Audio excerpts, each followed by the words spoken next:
Alice's Adventures in Wonderland by Lewis Carroll. Chapter 1. Down the Rabbit Hole. Alice was beginning to get very tired of sitting by her sister on the bank and of having nothing to do. Once or twice she had peeped into the book her sister was reading, but it had no pictures or conversations in it. And what is the use of a book, thought Alice, without pictures or conversations? So she was considering in her own mind, as well as she could, for the hot day made her feel very sleepy and stupid, whether the pleasure of making a daisy chain would be worth the trouble of getting up and picking the daisies, when suddenly a white rabbit with pink eyes ran close by her. There was nothing so very remarkable in that, nor did Alice think it so very much out of the way to hear the rabbit say to itself, oh dear, I shall be late."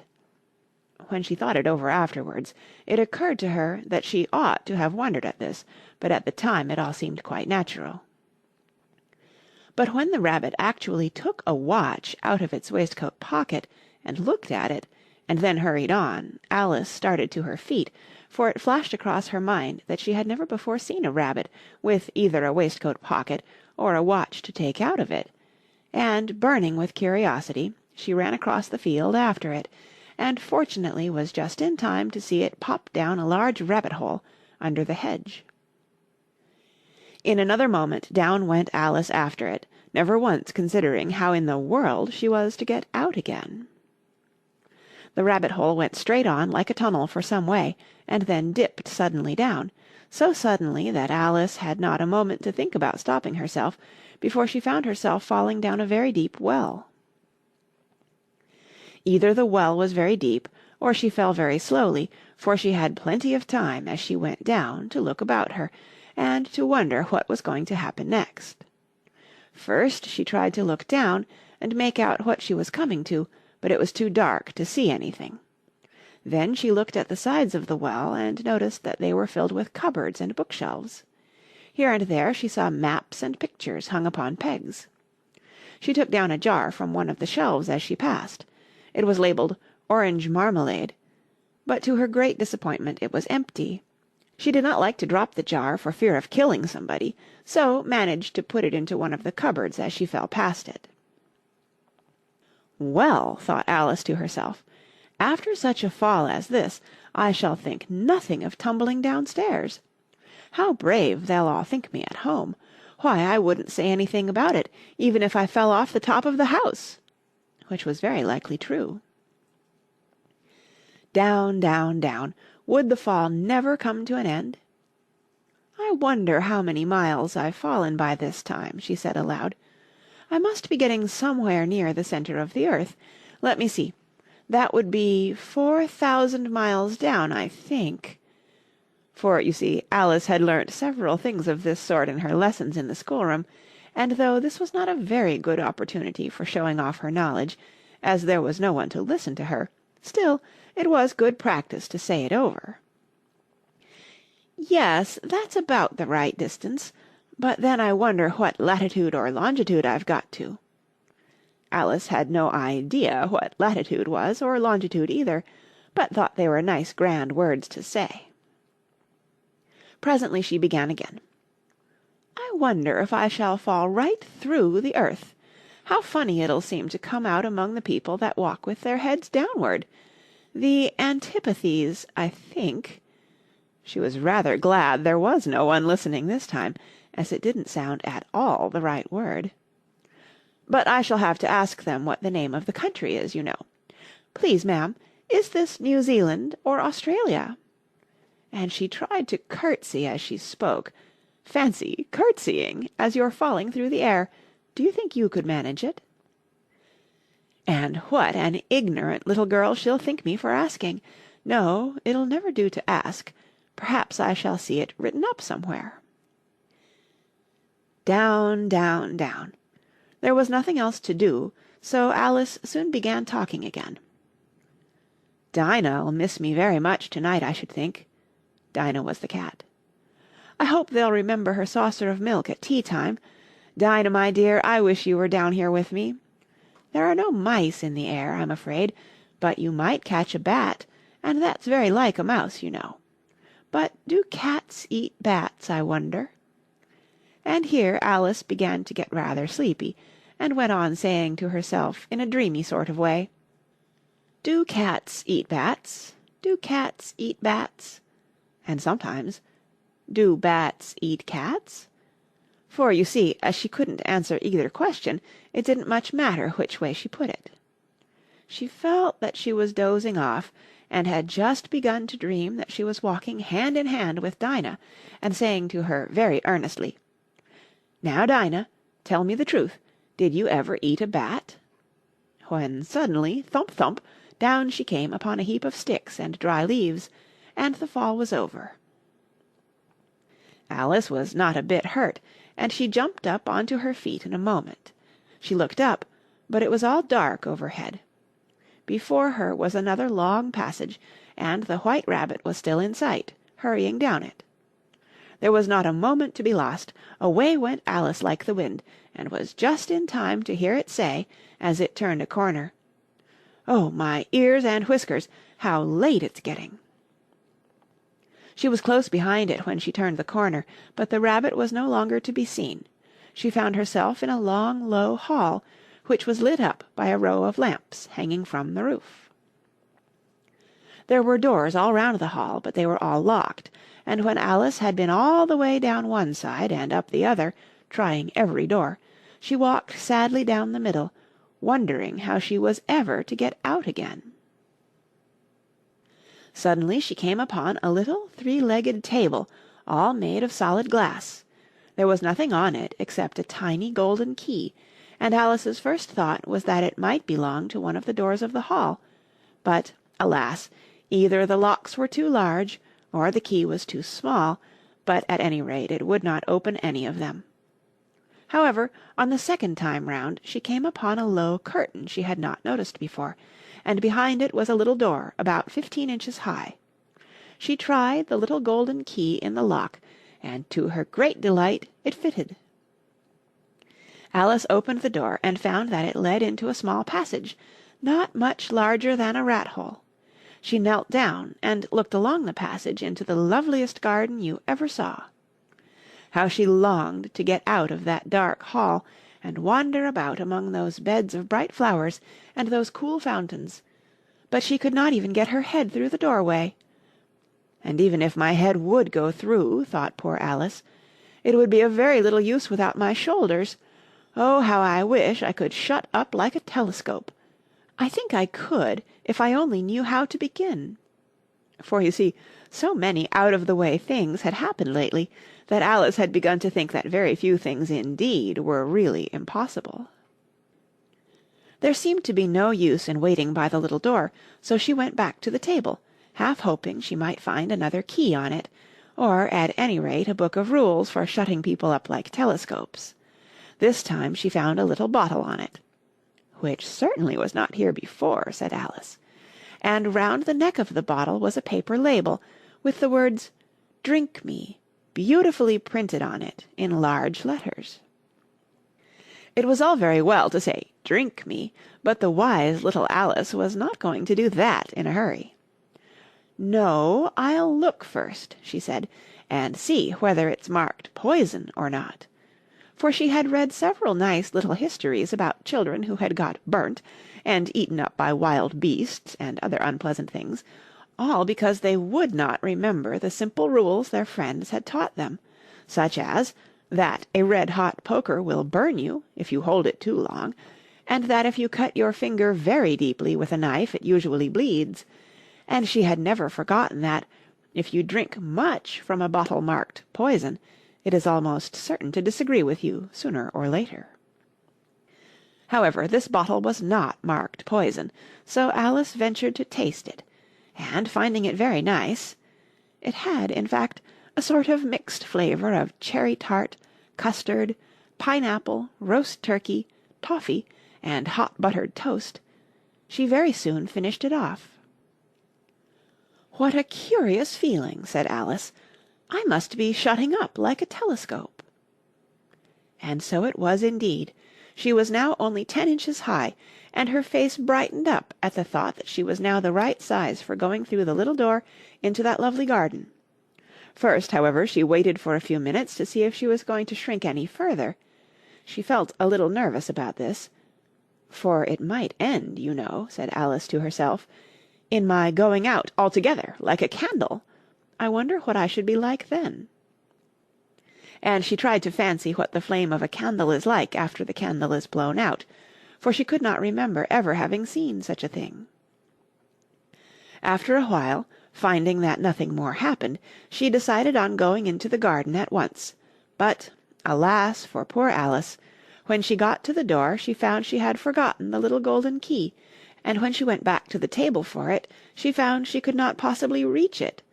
She could see it quite plainly through the glass, and she tried her best to climb up one of the legs of the table, but it was too slippery. And when she had tired herself out with trying, the poor little thing sat down and cried. "Come, there's no use in crying like that," said Alice to herself, rather sharply. "I advise you to leave off this minute." She generally gave herself very good advice, though she very seldom followed it, and sometimes she scolded herself so severely as to bring tears into her eyes, and once she remembered trying to box her own ears for having cheated herself in a game of croquet she was playing against herself, for this curious child was very fond of pretending to be two people. "But it's no use now," thought poor Alice, "to pretend to be two people. Why, there's hardly enough of me left to make one respectable person." Soon her eye fell on a little glass box that was lying under the table. She opened it, and found in it a very small cake, on which the words, "Eat me," were beautifully marked in currants. "Well, I'll eat it," said Alice, "and if it makes me grow larger, I can reach the key, and if it makes me grow smaller, I can creep under the door, so either way I'll get into the garden, and I don't care which happens." She ate a little bit, and said anxiously to herself, "Which way? Which way?" holding her hand on the top of her head to feel which way it was growing, and she was quite surprised to find that she remained the same size. To be sure, this generally happens when one eats cake, but Alice had got so much into the way of expecting nothing but out-of-the-way things to happen, that it seemed quite dull and stupid for life to go on in the common way. So she set to work, and very soon finished off the cake.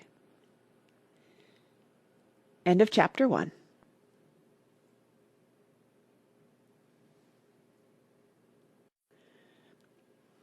Chapter 2. The Pool of Tears. "Curiouser and curiouser!" cried Alice. She was so much surprised that for the moment she quite forgot how to speak good English. "Now I'm opening out like the largest telescope that ever was. Good-bye, feet!" For when she looked down at her feet, they seemed to be almost out of sight, they were getting so far off. "Oh, my poor little feet! I wonder who will put on your shoes and stockings for you now, dears. I'm sure I shan't be able. I shall be a great deal too far off to trouble myself about you. You must manage the best way you can. But I must be kind to them," thought Alice, "or perhaps they won't walk the way I want to go. Let me see. I'll give them a new pair of boots every Christmas." And she went on planning to herself how she would manage it. "They must go by the carrier," she thought, "and how funny it'll seem sending presents to one's own feet, and how odd the directions will look. Alice's right foot, Esquire, hearthrug, near the fender, with Alice's love. Oh dear, what nonsense I'm talking!" Just then her head struck against the roof of the hall. In fact, she was now more than 9 feet high, and she at once took up the little golden key and hurried off to the garden door. Poor Alice! It was as much as she could do, lying down on one side, to look through into the garden with one eye, but to get through was more hopeless than ever. She sat down and began to cry again. "You ought to be ashamed of yourself," said Alice, "a great girl like you," she might well say this, "to go on crying in this way. Stop this moment, I tell you." But she went on all the same, shedding gallons of tears, until there was a large pool all round her, about 4 inches deep, and reaching half down the hall. After a time she heard a little pattering of feet in the distance, and she hastily dried her eyes to see what was coming. It was the White Rabbit returning, splendidly dressed, with a pair of white kid gloves in one hand and a large fan in the other. He came trotting along in a great hurry, muttering to himself as he came, "Oh, the Duchess! The Duchess! Oh, won't she be savage if I've kept her waiting!" Alice felt so desperate that she was ready to ask help of any one, so when the rabbit came near her she began, in a low, timid voice, "If you please, sir."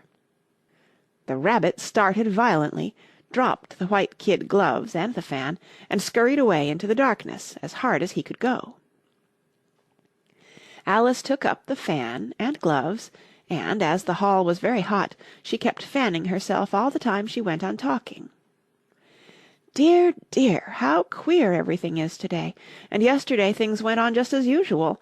I wonder if I've been changed in the night. Let me think. Was I the same when I got up this morning? I almost think I can remember feeling a little different, but if I'm not the same, the next question is, who in the world am I? Ah, that's the great puzzle." And she began thinking over all the children she knew that were of the same age as herself, to see if she could have been changed for any of them. "I'm sure I'm not Ada," she said, "for her hair goes in such long ringlets, and mine doesn't go in ringlets at all. And I'm sure I can't be Mabel, for I know all sorts of things, and oh, she knows such a very little. Besides, she's she, and I'm I, and, oh dear, how puzzling it all is. I'll try if I know all the things I used to know. Let me see. 4 times 5 is 12, and 4 times 6 is 13, and 4 times 7 is... Oh dear, I shall never get to 20 at that rate. However, the multiplication table doesn't signify. Let's try geography. London is the capital of Paris, and Paris is the capital of Rome, and Rome... No, that's all wrong, I'm certain. I must have been changed for Mabel. I'll try and say, how doth the little? And she crossed her hands on her lap as if she were saying lessons, and began to repeat it, but her voice sounded hoarse and strange, and the words did not come the same as they used to do. How doth the little crocodile improve his shining tail, and pour the waters of the Nile on every golden scale? How cheerfully he seems to grin, how neatly spread his claws, and welcome little fishes in, with gently smiling jaws. "I'm sure those are not the right words," said poor Alice, and her eyes filled with tears again as she went on. "I must be Mabel after all, and I shall have to go and live in that poky little house, and have next to no toys to play with, and oh, ever so many lessons to learn. No, I've made up my mind about it. If I'm Mabel, I'll stay down here. It'll be no use their putting their heads down and saying, 'Come up again, dear.' I shall only look up and say, 'Who am I, then? Tell me that first, and then, if I like being that person, I'll come up. If not, I'll stay down here till I'm somebody else. But, oh dear," cried Alice, with a sudden burst of tears, "I do wish they would put their heads down. I am so very tired of being all alone here." As she said this, she looked down at her hands, and was surprised to see that she had put on one of the rabbit's little white kid gloves while she was talking. "How can I have done that?" she thought. "I must be growing small again." She got up and went to the table to measure herself by it, and found that, as nearly as she could guess, she was now about 2 feet high, and was going on shrinking rapidly. She soon found out that the cause of this was the fan she was holding, and she dropped it hastily, just in time to avoid shrinking away altogether. "That was a narrow escape," said Alice, a good deal frightened at the sudden change, but very glad to find herself still in existence. "And now for the garden!" And she ran with all speed back to the little door, but, alas! the little door was shut again, and the little golden key was lying on the glass table as before. "And things are worse than ever," thought the poor child, for I never was so small as this before, never, and I declare it's too bad, that it is." As she said these words her foot slipped, and in another moment, splash, she was up to her chin in salt water. Her first idea was that she had somehow fallen into the sea. "And in that case I can go back by railway," she said to herself. Alice had been to the seaside once in her life, and had come to the general conclusion that wherever you go to on the English coast you find a number of bathing machines in the sea, some children digging in the sand with wooden spades, then a row of lodging-houses, and behind them a railway station. However, she soon made out that she was in the pool of tears which she had wept when she was 9 feet high. "I wish I hadn't cried so much," said Alice as she swam about, trying to find her way out. "I shall be punished for it now, I suppose, by being drowned in my own tears. That will be a queer thing, to be sure. However, everything is queer to-day." Just then she heard something splashing about in the pool a little way off, and she swam nearer to make out what it was. At first she thought it must be a walrus or hippopotamus, but then she remembered how small she was now, and she soon made out that it was only a mouse that had slipped in like herself. "Would it be of any use now," thought Alice, "to speak to this mouse? Everything is so out of the way down here that I should think it very likely it can talk. At any rate, there's no harm in trying." So she began. "Oh, Mouse, do you know the way out of this pool? I am very tired of swimming about here, oh, Mouse." Alice thought this must be the right way of speaking to a mouse.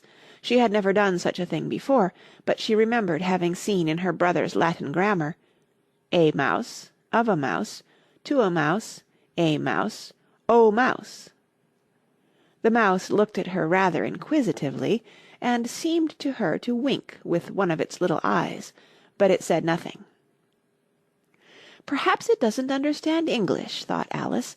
"I dare say it's a French mouse, come over with William the Conqueror." For, with all her knowledge of history, Alice had no very clear notion how long ago anything had happened. So she began again, "Où est ma chatte?" which was the first sentence in her French lesson book. The mouse gave a sudden leap out of the water, and seemed to quiver all over with fright. "Oh, I beg your pardon," cried Alice hastily, afraid that she had hurt the poor animal's feelings.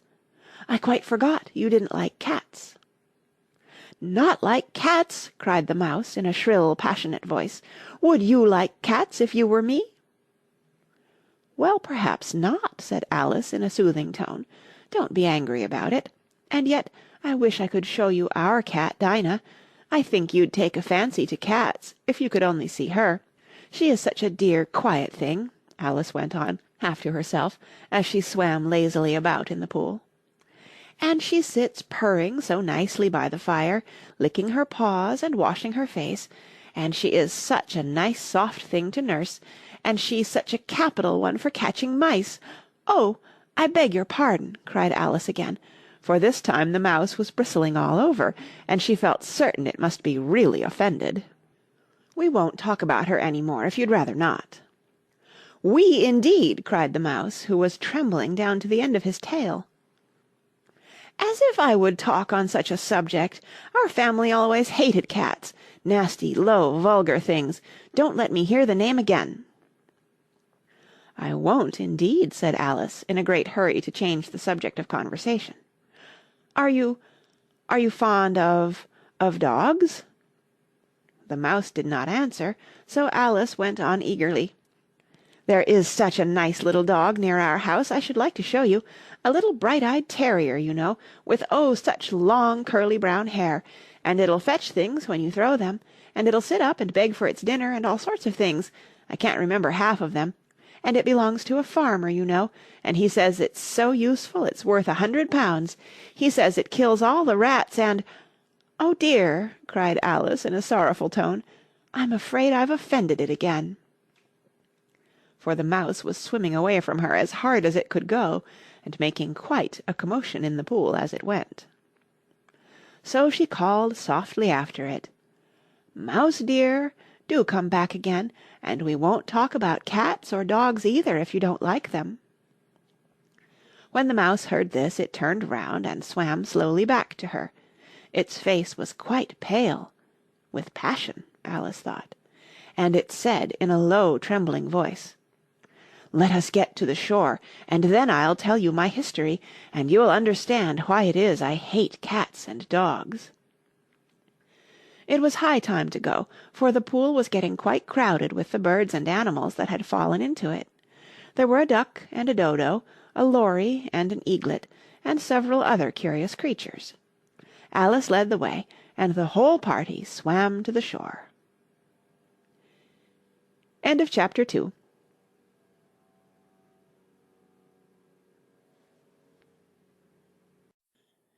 Chapter 3.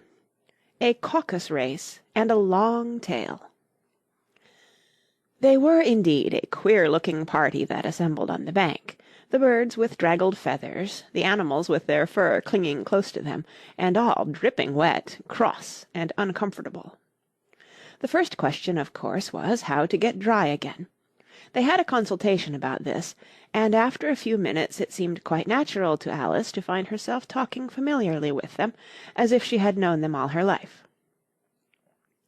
Indeed, she had quite a long argument with the lory, who at last turned sulky, and would only say, "I am older than you, and must know better." And this Alice would not allow without knowing how old it was, and, as the lory positively refused to tell its age, there was no more to be said. At last the mouse, who seemed to be a person of authority among them, called out, "Sit down, all of you, and listen to me. I'll soon make you dry enough." They all sat down at once in a large ring with the mouse in the middle. Alice kept her eyes anxiously fixed on it, for she felt sure she would catch a bad cold if she did not get dry very soon. "Ahem!" said the mouse with an important air. "Are you all ready? This is the driest thing I know. Silence all round, if you please. William the Conqueror, whose cause was favoured by the Pope, was soon submitted to by the English, who wanted leaders, and had been of late much accustomed to usurpation and conquest. Edwin and Morcar, the Earls of Mercia and Northumbria—" "Ugh!" said the lory with a shiver. "I beg your pardon," said the mouse, frowning, but very politely. "Did you speak?" "Not I," said the lory hastily. "I thought you did," said the mouse. "I proceed. Edwin and Morcar, the Earls of Mercia and Northumbria, declared for him, and even Stigand, the patriotic Archbishop of Canterbury, found it advisable—" "Found what?" said the duck. "Found it," the mouse replied rather crossly. "Of course you know what 'it' means." "I know what 'it' means well enough when I find a thing," said the duck. "It's generally a frog or a worm. The question is, what did the Archbishop find?" The mouse did not notice this question, but hurriedly went on. "Found it advisable to go with Edgar Atheling to meet William and offer him the crown. William's conduct at first was moderate, but the insolence of his Normans— How are you getting on now, my dear?" it continued, turning to Alice as it spoke. "As wet as ever," said Alice in a melancholy tone. "It doesn't seem to dry me at all." "In that case," said the dodo solemnly, rising to its feet, "I move that the meeting adjourn for the immediate adoption of more energetic remedies." "Speak English," said the eaglet. "I don't know the meaning of half those long words, and what's more, I don't believe you do either." And the eaglet bent down its head to hide a smile. Some of the other birds tittered audibly. "What I was going to say," said the dodo in an offended tone, "was that the best thing to get us dry would be a caucus race."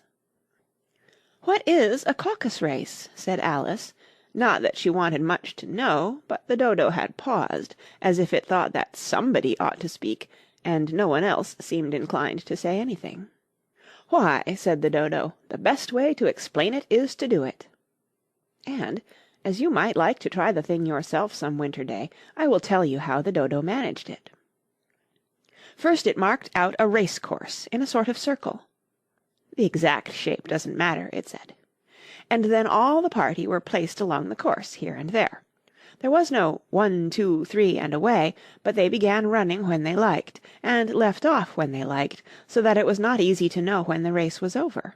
However, when they had been running half an hour or so, and were quite dry again, the Dodo suddenly called out, "The race is over!" and they all crowded round it, panting, and asking, "But who has won?" This question the Dodo could not answer without a great deal of thought, and it sat for a long time with one finger pressed upon its forehead, the position in which you usually see Shakespeare in the pictures of him, while the rest waited in silence. At last the Dodo said, "Everybody has won, and all must have prizes."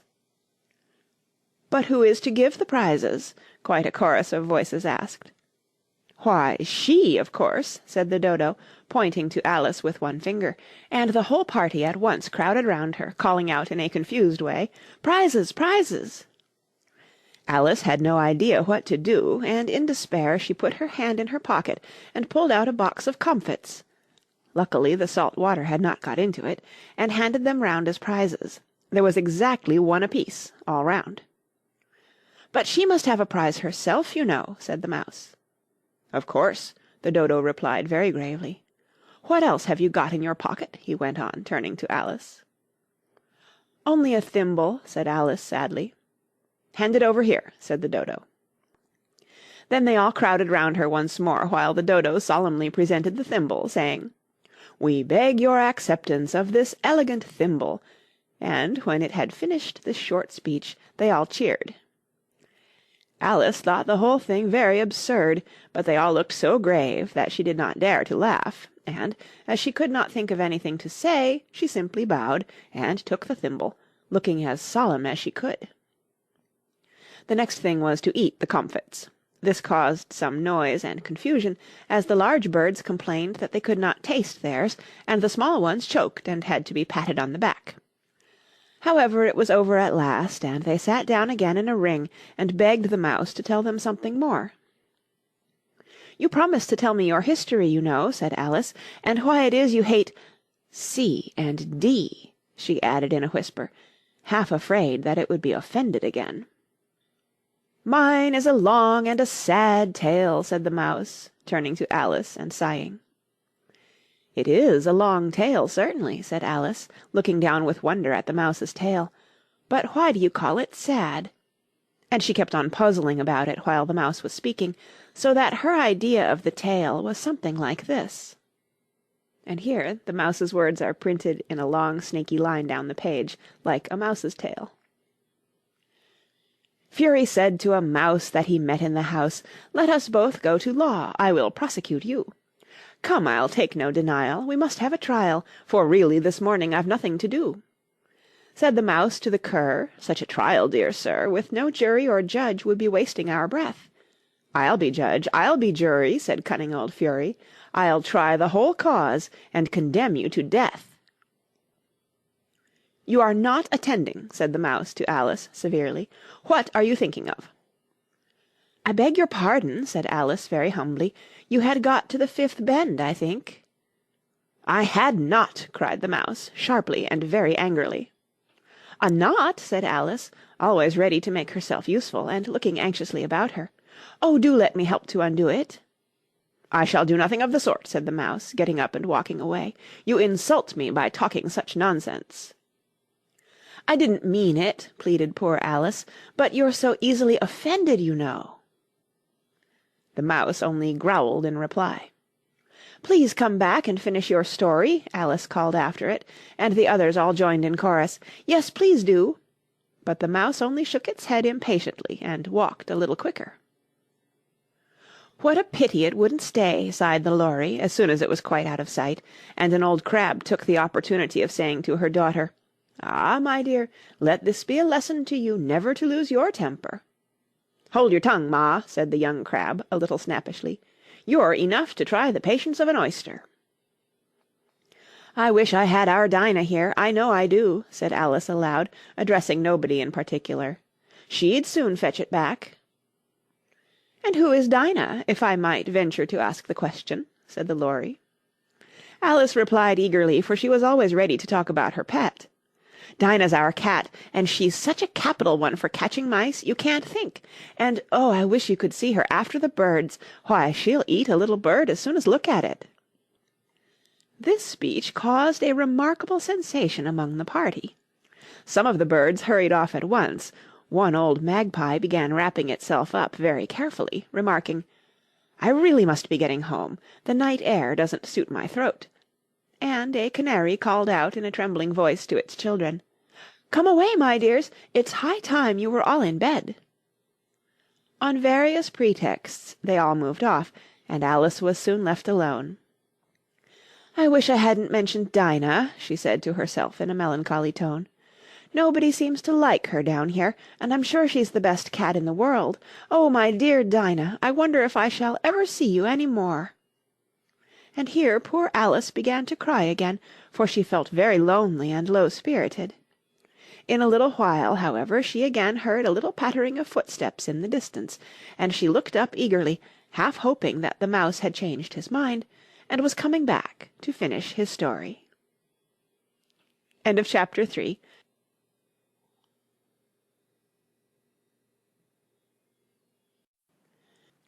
Chapter 4. The Rabbit Sends in a Little Bill. It was the White Rabbit, trotting slowly back again, and looking anxiously about as it went, as if it had lost something, and she heard it muttering to itself, "The Duchess! The Duchess! Oh, my dear paws! Oh, my fur and whiskers! She'll get me executed, as sure as ferrets are ferrets! Where can I have dropped them, I wonder?" Alice guessed in a moment that it was looking for the fan and the pair of white kid gloves, and she very good-naturedly began hunting about for them, but they were nowhere to be seen. Everything seemed to have changed since her swim in the pool, and the great hall, with the glass table and the little door, had vanished completely. Very soon the rabbit noticed Alice as she went hunting about, and called out to her in an angry tone, "Why, Mary Ann, what are you doing out here? Run home this moment, and fetch me a pair of gloves and a fan. Quick now!" And Alice was so much frightened that she ran off at once in the direction it pointed to, without trying to explain the mistake it had made. "He took me for his housemaid," she said to herself as she ran. "How surprised he'll be when he finds out who I am! But I'd better take him his fan and gloves, that is, if I can find them." As she said this, she came upon a neat little house, on the door of which was a bright brass plate with the name W. Rabbit engraved upon it.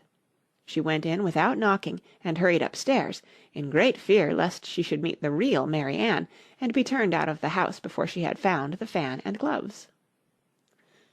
"How queer it seems," Alice said to herself, "to be going messages for a rabbit. I suppose Dinah'll be sending me on messages next." And she began fancying the sort of thing that would happen. "Miss Alice, come here directly and get ready for your walk."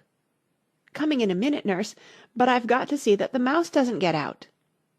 "Only I don't think," Alice went on, "that they'd let Dinah stop in the house if it began ordering people about like that." By this time she had found her way into a tidy little room with a table in the window, and on it, as she had hoped, a fan and 2 or 3 pairs of tiny white kid gloves.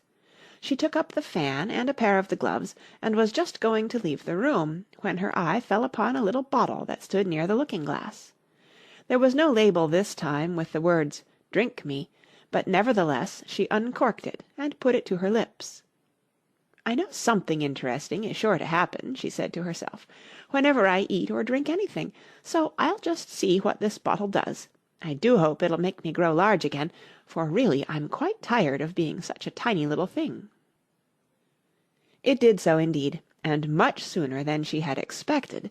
Before she had drunk half the bottle, she found her head pressing against the ceiling, and had to stoop to save her neck from being broken.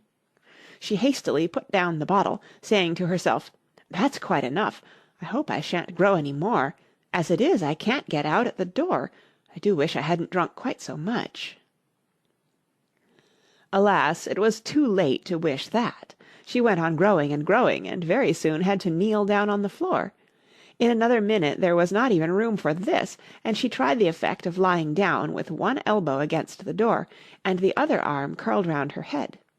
Still she went on growing, and as a last resource she put one arm out of the window and one foot up the chimney, and said to herself, "Now I can do no more, whatever happens. What will become of me?" Luckily for Alice, the little magic bottle had now had its full effect, and she grew no larger. Still it was very uncomfortable, and as there seemed to be no sort of chance of her ever getting out of the room again, no wonder she felt unhappy. It was much pleasanter at home, thought poor Alice, when one wasn't always growing larger and smaller, and being ordered about by mice and rabbits. I almost wish I hadn't gone down that rabbit-hole, and yet, it's rather curious, you know, this sort of life. I do wonder what can have happened to me. When I used to read fairy tales, I fancied that kind of thing never happened, and now here I am in the middle of one. There ought to be a book written about me, that there ought, and when I grow up I'll write one. But I'm grown up now," she added in a sorrowful tone. "At least there's no room to grow up any more here." "But then," thought Alice, "shall I never get any older than I am now? That'll be a comfort in one way, never to be an old woman, but then always to have lessons to learn. Oh, I shouldn't like that." "Oh, you foolish Alice," she answered herself. "How can you learn lessons in here? Why, there's hardly room for you, and no room at all for any lesson books." And so she went on, taking first one side and then the other, and making quite a conversation of it altogether, but after a few minutes she heard a voice outside, and stopped to listen. "Mary Ann, Mary Ann," said the voice, "fetch me my gloves this moment." Then came a little pattering of feet on the stairs. Alice knew it was the rabbit coming to look for her, and she trembled till she shook the house, quite forgetting that she was now about 1,000 times as large as the rabbit, and had no reason to be afraid of it. Presently the rabbit came up to the door and tried to open it, but, as the door opened inwards, and Alice's elbow was pressed hard against it, that attempt proved a failure. Alice heard it say to itself, "Then I'll go round and get in at the window." "That you won't," thought Alice, and, after waiting till she fancied she heard the rabbit just under the window, she suddenly spread out her hand and made a snatch in the air. She did not get hold of anything, but she heard a little shriek and a fall and a crash of broken glass, from which she concluded that it was just possible it had fallen into a cucumber frame or something of the sort. Next came an angry voice, the rabbit's, "Pat, Pat, where are you?" And then a voice she had never heard before, "Sure then I'm here, digging for apples, your honour." "Digging for apples, indeed," said the rabbit angrily. "Here, come and help me out of this." Sounds of more broken glass. "Now tell me, Pat, what's that in the window?" "Sure, it's an arm, your honour." He pronounced it arum. "An arm, you goose! Who ever saw one that size? Why, it fills the whole window." "Sure it does, your honour, but it's an arm for all that." "Well, it's got no business there, at any rate. Go and take it away." There was a long silence after this, and Alice could only hear whispers now and then, such as, "Sure, I don't like it, your honour, at all. Do as I tell you, you coward." And at last she spread out her hand again, and made another snatch in the air. This time there were 2 little shrieks, and more sounds of broken glass. "What a number of cucumber frames there must be," thought Alice. "I wonder what they'll do next. As for pulling me out of the window, I only wish they could.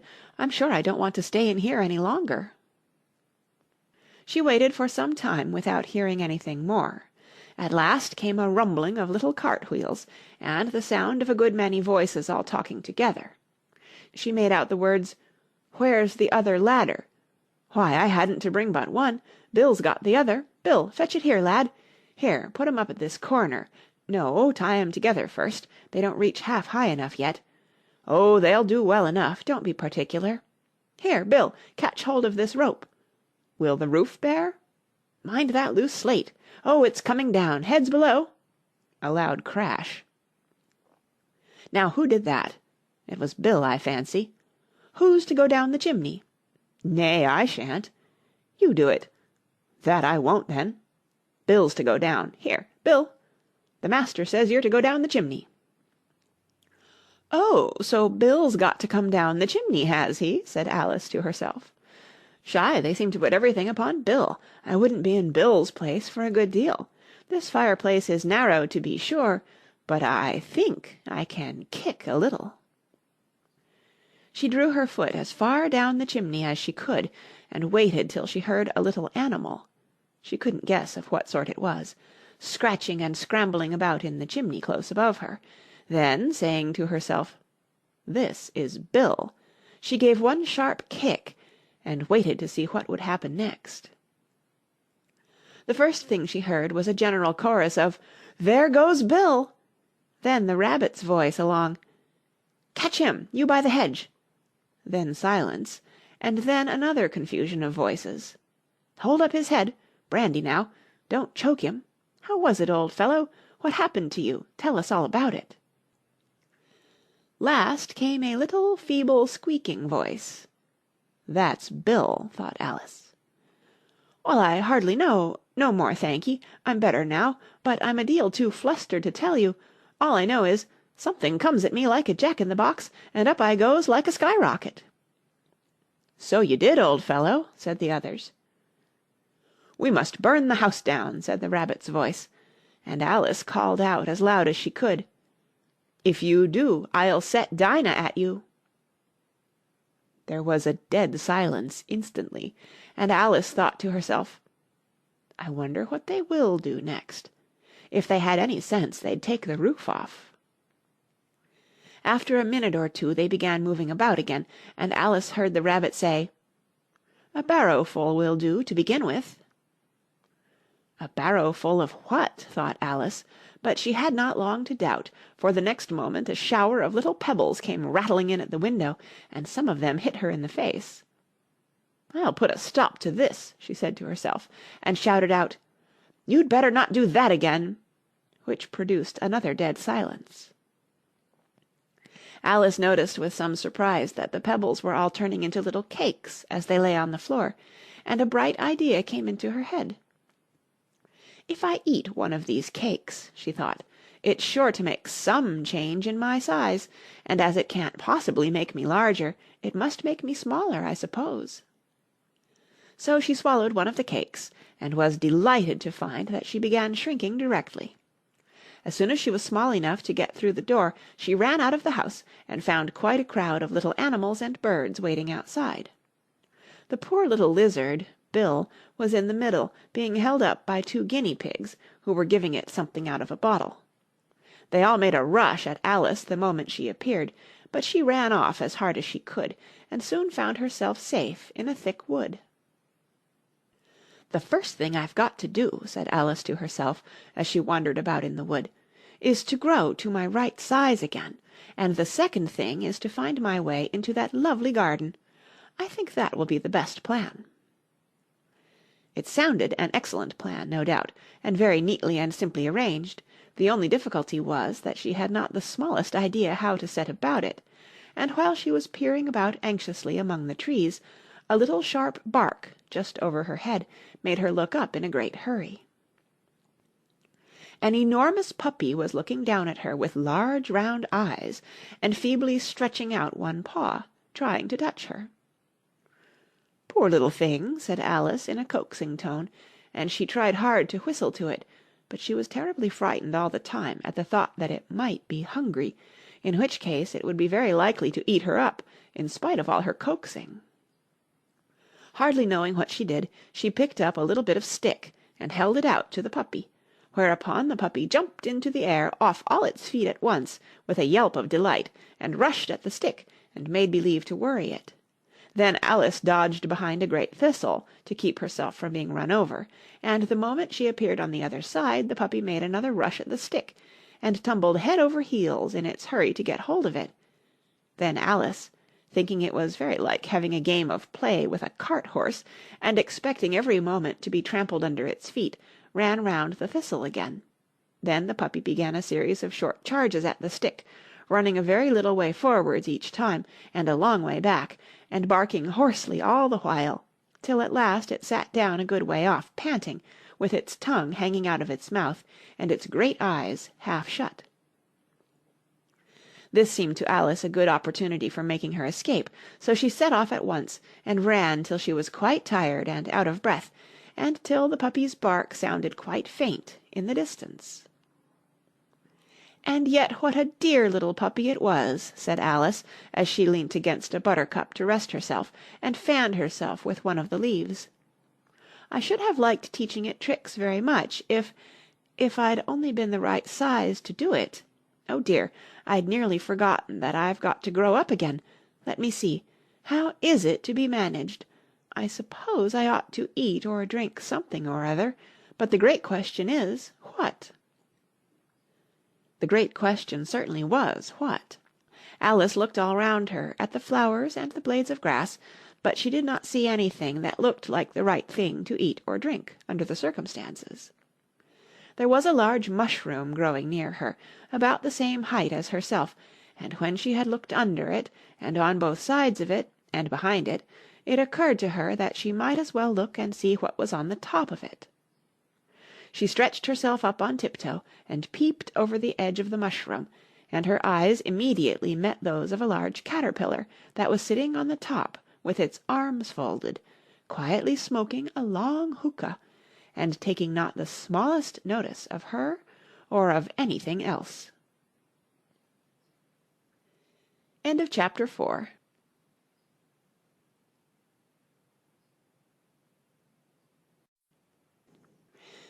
Chapter 5. Advice from a Caterpillar. The Caterpillar and Alice looked at each other for some time in silence. At last the Caterpillar took the hookah out of its mouth, and addressed her in a languid, sleepy voice. "Who are you?" said the Caterpillar. This was not an encouraging opening for a conversation. Alice replied rather shyly, I hardly know, sir, just at present. At least I know who I was when I got up this morning, but I think I must have been changed several times since then." "What do you mean by that?" said the Caterpillar sternly. "Explain yourself." "I can't explain myself, I'm afraid, sir," said Alice, "because I'm not myself, you see." "I don't see," said the Caterpillar. "I'm afraid I can't put it more clearly," Alice replied very politely, "for I can't understand it myself to begin with, and being so many different sizes in a day is very confusing." "It isn't," said the Caterpillar. "Well, perhaps you haven't found it so yet," said Alice, "but when you have to turn into a chrysalis, you will some day, you know, and then after that into a butterfly, I should think you'll feel it a little queer, won't you?" "Not a bit," said the Caterpillar. "Well, perhaps your feelings may be different," said Alice. "All I know is, it would feel very queer to me." "You," said the Caterpillar contemptuously. "Who are you?" Which brought them back again to the beginning of the conversation. Alice felt a little irritated at the Caterpillar's making such very short remarks, and she drew herself up and said very gravely, "I think you ought to tell me who you are first." "Why?" said the Caterpillar. Here was another puzzling question, and as Alice could not think of any good reason, and as the Caterpillar seemed to be in a very unpleasant state of mind, she turned away. "Come back," the Caterpillar called after her. "I've something important to say." This sounded promising, certainly. Alice turned and came back. "Keep your temper," said the Caterpillar. "Is that all?" said Alice, swallowing down her anger as well as she could. "No," said the Caterpillar. Alice thought she might as well wait, as she had nothing else to do, and perhaps after all it might tell her something worth hearing. For some minutes it puffed away without speaking, but at last it unfolded its arms, took the hookah out of its mouth again, and said, "So you think you're changed, do you?" "I'm afraid I am, sir," said Alice. "I can't remember things as I used, and I don't keep the same size for 10 minutes together." "Can't remember what things?" said the Caterpillar. "Well, I've tried to say, 'How doth the little busy bee?' but it all came different. Alice replied in a very melancholy voice. "Repeat, 'You are old, Father William,'" said the caterpillar. Alice folded her hands and began. "You are old, Father William," the young man said, "and your hair has become very white. And yet you incessantly stand on your head. Do you think at your age it is right?" "In my youth," Father William replied to his son, "I feared it might injure the brain. But now that I'm perfectly sure I have none, why, I do it again and again." "You are old," said the youth, "as I mentioned before, and have grown most uncommonly fat. Yet you turned a back somersault in at the door. Pray, what is the reason of that?" "In my youth," said the sage, as he shook his grey locks, "I kept all my limbs very supple by the use of this ointment, 1 shilling the box. Allow me to sell you a couple." "You are old," said the youth, "and your jaws are too weak for anything tougher than suet. Yet you finished the goose, with the bones and the beak. Pray, how did you manage to do it?" "In my youth," said his father, "I took to the law, and argued each case with my wife, and the muscular strength which it gave to my jaw has lasted the rest of my life." "You are old," said the youth, "one would hardly suppose that your eye was as steady as ever, yet you balanced an eel on the end of your nose. What made you so awfully clever?" "I have answered 3 questions, and that is enough," said his father. "Don't give yourself airs. Do you think I can listen all day to such stuff? Be off, or I'll kick you downstairs." "That is not said right," said the caterpillar. "Not quite right, I'm afraid," said Alice timidly. "Some of the words have got altered." "It is wrong from beginning to end," said the caterpillar decidedly, and there was silence for some minutes. The caterpillar was the first to speak. "What size do you want to be?" it asked. "Oh, I'm not particular as to size," Alice hastily replied, "only one doesn't like changing so often, you know." "I don't know," said the caterpillar. Alice said nothing. She had never been so much contradicted in her life before, and she felt that she was losing her temper. "Are you content now?" said the caterpillar. "Well, I should like to be a little larger, sir, if you wouldn't mind," said Alice. 3 inches is such a wretched height to be." "It is a very good height indeed," said the caterpillar angrily, rearing itself upright as it spoke. It was exactly 3 inches high. "But I'm not used to it," pleaded poor Alice in a piteous tone. And she thought to herself, "I wish the creatures wouldn't be so easily offended." "You'll get used to it in time," said the caterpillar, and it put the hookah into its mouth and began smoking again. This time Alice waited patiently until it chose to speak again. In a minute or 2 the caterpillar took the hookah out of its mouth and yawned once or twice and shook itself. Then it got down off the mushroom and crawled away in the grass, merely remarking as it went, "One side will make you grow taller, and the other side will make you grow shorter." "One side of what? The other side of what?" thought Alice to herself. "Of the mushroom," said the caterpillar, just as if she had asked it aloud, and in another moment it was out of sight. Alice remained looking thoughtfully at the mushroom for a minute, trying to make out which were the 2 sides of it, and as it was perfectly round, she found this a very difficult question. However, at last she stretched her arms round it as far as they would go, and broke off a bit of the edge with each hand. "And now which is which?" she said to herself, and nibbled a little of the right-hand bit to try the effect. The next moment she felt a violent blow underneath her chin. It had struck her foot. She was a good deal frightened by this very sudden change, but she felt that there was no time to be lost, as she was shrinking rapidly, so she set to work at once to eat some of the other bit. Her chin was pressed so closely against her foot that there was hardly room to open her mouth, but she did it at last, and managed to swallow a morsel of the left-hand bit. "Come, my head's free at last," said Alice in a tone of delight, which changed into alarm in another moment, when she found that her shoulders were nowhere to be found. All she could see, when she looked down, was an immense length of neck, which seemed to rise like a stalk out of a sea of green leaves that lay far below her. "What can all that green stuff be?" said Alice. "And where have my shoulders got to? And oh, my poor hands! How is it I can't see you?" She was moving them about as she spoke, but no result seemed to follow, except a little shaking among the distant green leaves. As there seemed to be no chance of getting her hands up to her head, she tried to get her head down to them, and was delighted to find that her neck would bend about easily in any direction like a serpent. She had just succeeded in curving it down into a graceful zigzag, and was going to dive in among the leaves, which she found to be nothing but the tops of the trees under which she had been wandering, when a sharp hiss made her draw back in a hurry. A large pigeon had flown into her face, and was beating her violently with its wings. "Serpent!" screamed the pigeon.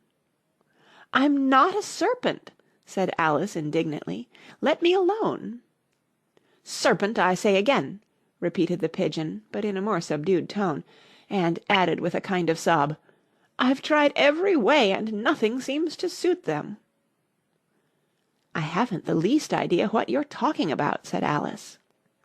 "I've tried the roots of trees, and I've tried banks, and I've tried hedges," the pigeon went on, without attending to her. "But those serpents, there's no pleasing them." Alice was more and more puzzled, but she thought there was no use in saying anything more till the pigeon had finished.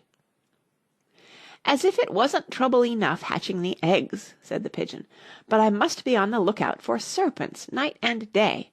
Why, I haven't had a wink of sleep these 3 weeks." "I'm very sorry you've been annoyed," said Alice, who was beginning to see its meaning. "And just as I'd taken the highest tree in the wood," continued the pigeon, raising its voice to a shriek, "and just as I was thinking I should be free of them at last, they must needs come wriggling down from the sky. Ugh! Serpent!" "But I'm not a serpent, I tell you," said Alice. I'm a... "Well, what are you?" said the pigeon. "I can see you're trying to invent something." I'm a little girl," said Alice, rather doubtfully, as she remembered the number of changes she had gone through that day. "A likely story indeed," said the pigeon in a tone of the deepest contempt. "I've seen a good many little girls in my time, but never one with such a neck as that. No, no, you're a serpent, and there's no use denying it. I suppose you'll be telling me next that you never tasted an egg." "I have tasted eggs, certainly," said Alice, who was a very truthful child, "but little girls eat eggs quite as much as serpents do, you know." "I don't believe it," said the pigeon, "but if they do, why then they're a kind of serpent. That's all I can say." This was such a new idea to Alice that she was quite silent for a minute or two, which gave the pigeon the opportunity of adding, "You're looking for eggs, I know that well enough, and what does it matter to me whether you're a little girl or a serpent?" "It matters a good deal to me," said Alice hastily, "but I'm not looking for eggs as it happens, and if I was I shouldn't want yours. I don't like them raw." "Well, be off then," said the pigeon in a sulky tone, as it settled down again into its nest. Alice crouched down among the trees as well as she could, for her neck kept getting entangled among the branches, and every now and then she had to stop and untwist it. After a while she remembered that she still held the pieces of mushroom in her hands, and she set to work very carefully, nibbling first at one and then at the other, and growing sometimes taller and sometimes shorter, until she had succeeded in bringing herself down to her usual height. It was so long since she had been anything near the right size that it felt quite strange at first, but she got used to it in a few minutes, and began talking to herself as usual. "Come, there's half my plan done now. How puzzling all these changes are! I'm never sure what I'm going to be from one minute to another. However, I've got back to my right size. The next thing is to get into that beautiful garden. How is that to be done, I wonder?" As she said this, she came suddenly upon an open place, with a little house in it about 4 feet high.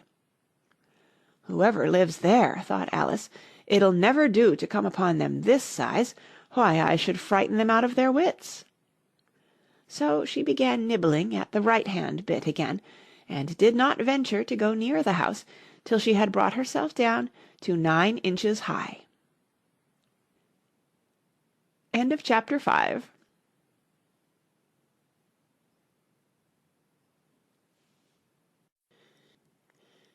Chapter 6. Pig and Pepper.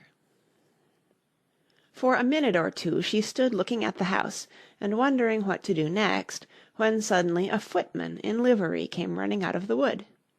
She considered him to be a footman because he was in livery.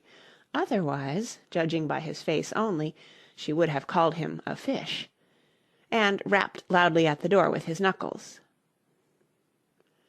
It was opened by another footman in livery, with a round face and large eyes like a frog, and both footmen, Alice noticed, had powdered hair that curled all over their heads. She felt very curious to know what it was all about, and crept a little way out of the wood to listen. The fish footman began by producing from under his arm a great letter nearly as large as himself, and this he handed over to the other, saying in a solemn tone, "For the Duchess, an invitation from the Queen to play croquet." The frog footman repeated, in the same solemn tone, only changing the order of the words a little, "From the Queen, an invitation for the Duchess to play croquet." Then they both bowed low, and their curls got entangled together. Alice laughed so much at this that she had to run back into the wood for fear of their hearing her, and when she next peeped out the fish footman was gone, and the other was sitting on the ground near the door, staring stupidly up into the sky. Alice went timidly up to the door and knocked. "There's no sort of use in knocking," said the footman, "and that for 2 reasons. First, because I'm on the same side of the door as you are. Secondly, because they're making such a noise inside, no one could possibly hear you." And certainly there was a most extraordinary noise going on within, a constant howling and sneezing, and every now and then a great crash, as if a dish or kettle had been broken to pieces. "Please, then," said Alice, "how am I to get in?" "There might be some sense in your knocking," the footman went on without attending to her, "if we had the door between us. For instance, if you were inside, you might knock, and I could let you out, you know." He was looking up into the sky all the time he was speaking, and this Alice thought decidedly uncivil. "But perhaps he can't help it," she said to herself. "His eyes are so very nearly at the top of his head.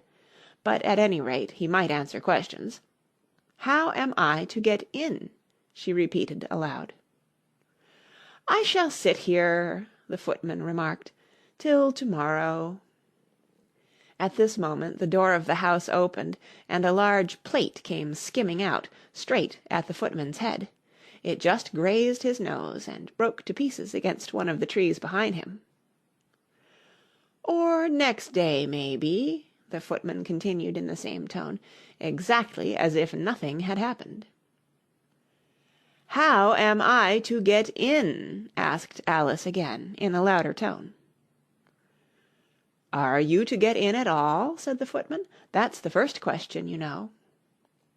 It was, no doubt, only Alice did not like to be told so. "It's really dreadful," she muttered to herself, "the way all the creatures argue. It's enough to drive one crazy." The footman seemed to think this a good opportunity for repeating his remark, with variations. "I shall sit here," he said, "on and off, for days and days." "But what am I to do?" said Alice. "Anything you like," said the footman, and began whistling. "Oh, there's no use in talking to him," said Alice desperately. "He's perfectly idiotic." And she opened the door and went in. The door led right into a large kitchen, which was full of smoke from one end to the other. The Duchess was sitting on a 3-legged stool in the middle, nursing a baby. The cook was leaning over the fire, stirring a large cauldron which seemed to be full of soup. "There's certainly too much pepper in that soup," Alice said to herself, as well as she could for sneezing. There was certainly too much of it in the air. Even the Duchess sneezed occasionally, and as for the baby, it was sneezing and howling alternately, without a moment's pause. The only things in the kitchen that did not sneeze were the cook and a large cat, which was sitting on the hearth and grinning from ear to ear. "Please, would you tell me," said Alice, a little timidly, for she was not quite sure whether it was good manners for her to speak first, "why your cat grins like that?" "It's a Cheshire cat," said the Duchess, "and that's why. Pig." She said the last word with such sudden violence that Alice quite jumped, but she saw in another moment that it was addressed to the baby and not to her, so she took courage and went on again. "I didn't know that Cheshire cats always grinned.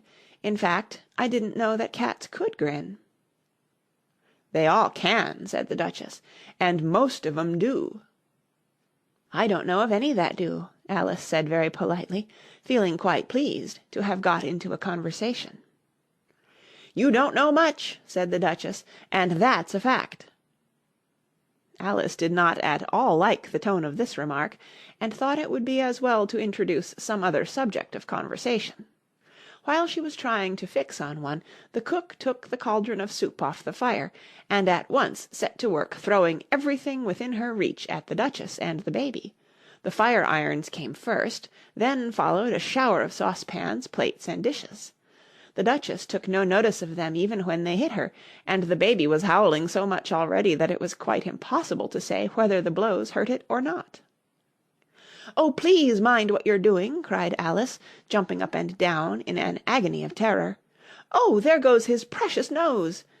as an unusually large saucepan flew close by it, and very nearly carried it off. "If everybody minded their own business," the Duchess said in a hoarse growl, "the world would go round a deal faster than it does." "Which would not be an advantage," said Alice, who felt very glad to get an opportunity of showing off a little of her knowledge. "Just think of what work it would make with the day and night. You see, the earth takes 24 hours to turn round on its axis." "Talking of axes," said the Duchess, "chop off her head." Alice glanced rather anxiously at the cook, to see if she meant to take the hint, but the cook was busy stirring the soup, and seemed not to be listening, so she went on again. 24 hours, I think, or is it 12? "Oh, don't bother me," said the Duchess. "I never could abide figures." And with that she began nursing her child again, singing a sort of lullaby to it as she did so, and giving it a violent shake at the end of every line. "Speak roughly to your little boy, and beat him when he sneezes. He only does it to annoy, because he knows it teases." Chorus, in which the cook and the baby joined. "Wow, wow, wow." While the Duchess sang the second verse of the song, she kept tossing the baby violently up and down, and the poor little thing howled so that Alice could hardly hear the words.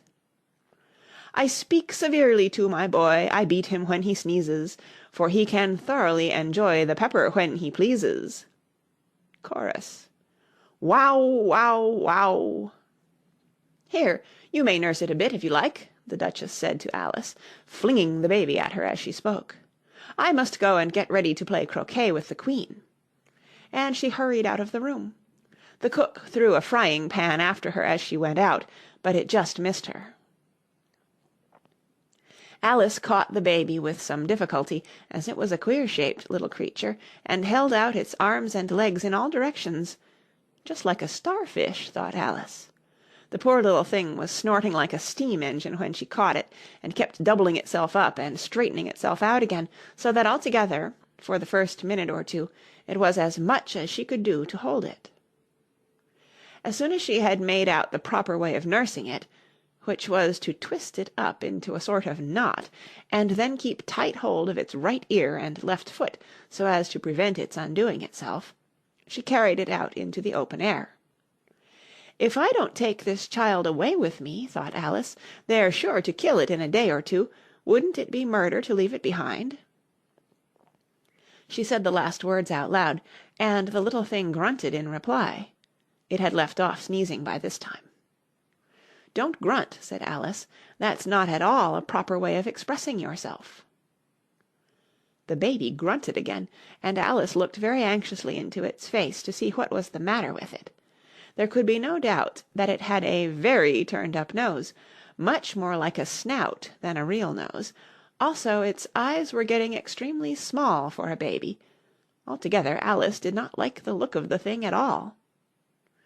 But perhaps it was only sobbing, she thought, and looked into its eyes again to see if there were any tears.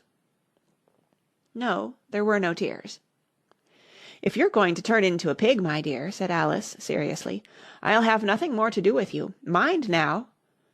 The poor little thing sobbed again, or grunted, it was impossible to say which, and they went on for some while in silence. Alice was just beginning to think to herself, "Now, what am I to do with this creature when I get it home?" when it grunted again, so violently that she looked down into its face in some alarm. This time there could be no mistake about it. It was neither more nor less than a pig, and she felt that it would be quite absurd for her to carry it further. So she set the little creature down, and felt quite relieved to see it trot away quietly into the wood. "If it had grown up," she said to herself, "it would have made a dreadfully ugly child, but it makes rather a handsome pig, I think." And she began thinking over other children she knew, who might do very well as pigs, and was just saying to herself, "If one only knew the right way to change them," when she was a little startled by seeing the Cheshire Cat sitting on a bough of a tree a few yards off. The cat only grinned when it saw Alice. It looked good-natured, she thought. Still, it had very long claws and a great many teeth, so she felt that it ought to be treated with respect. "Cheshire Puss," she began, rather timidly, as she did not at all know whether it would like the name. However, it only grinned a little wider. "Come, it's pleased so far," thought Alice, and she went on. "Would you tell me, please, which way I ought to go from here?" "That depends a good deal on where you want to get to," said the cat. "I don't much care where," said Alice. "Then it doesn't matter which way you go," said the cat. "So long as I get somewhere," Alice added as an explanation. "Oh, you're sure to do that," said the cat, "if you only walk long enough."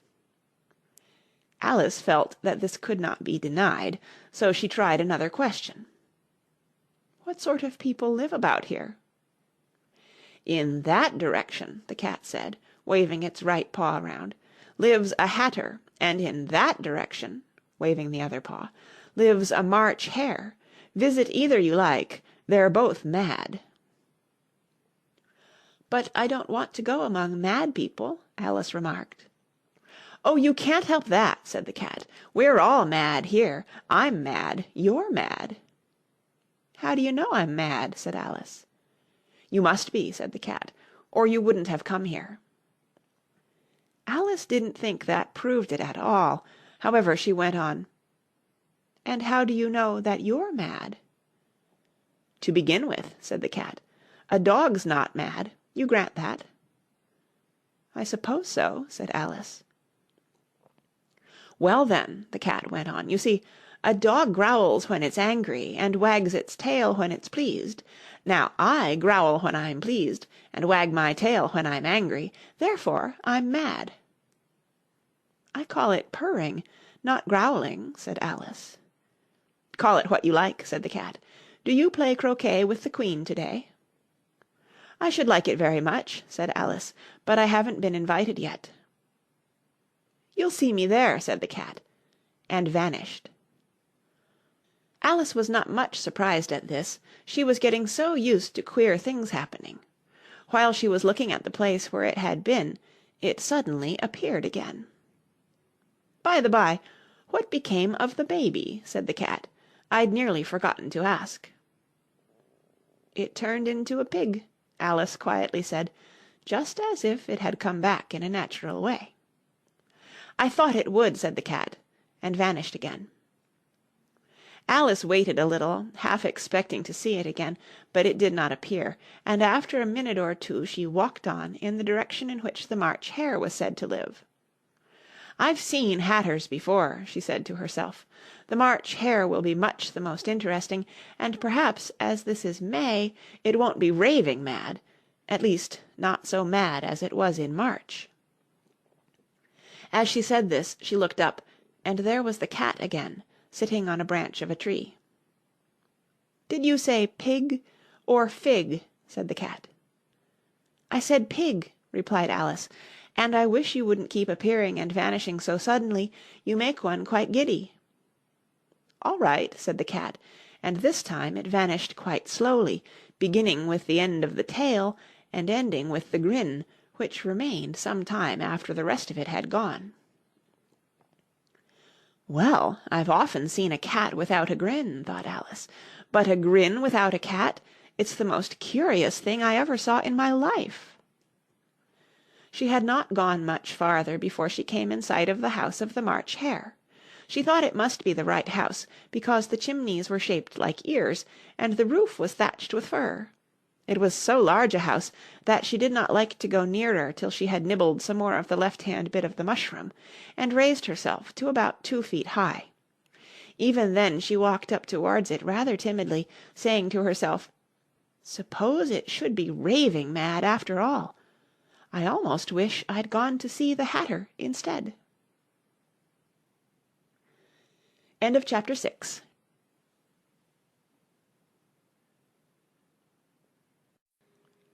Chapter 7. A Mad Tea Party. There was a table set out under a tree in front of the house, and the March Hare and the Hatter were having tea at it. A dormouse was sitting between them, fast asleep, and the other two were using it as a cushion, resting their elbows on it and talking over its head. "Very uncomfortable for the dormouse," thought Alice, "only, as it's asleep, I suppose it doesn't mind."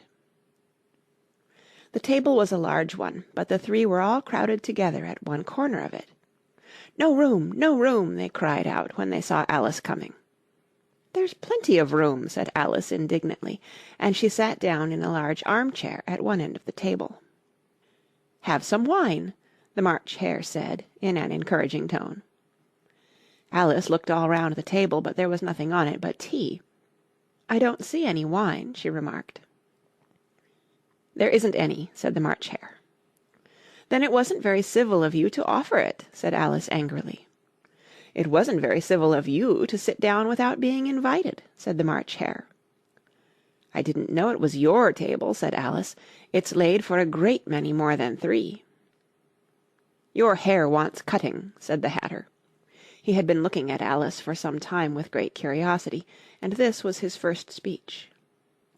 "You should learn not to make personal remarks," Alice said with some severity. "It's very rude."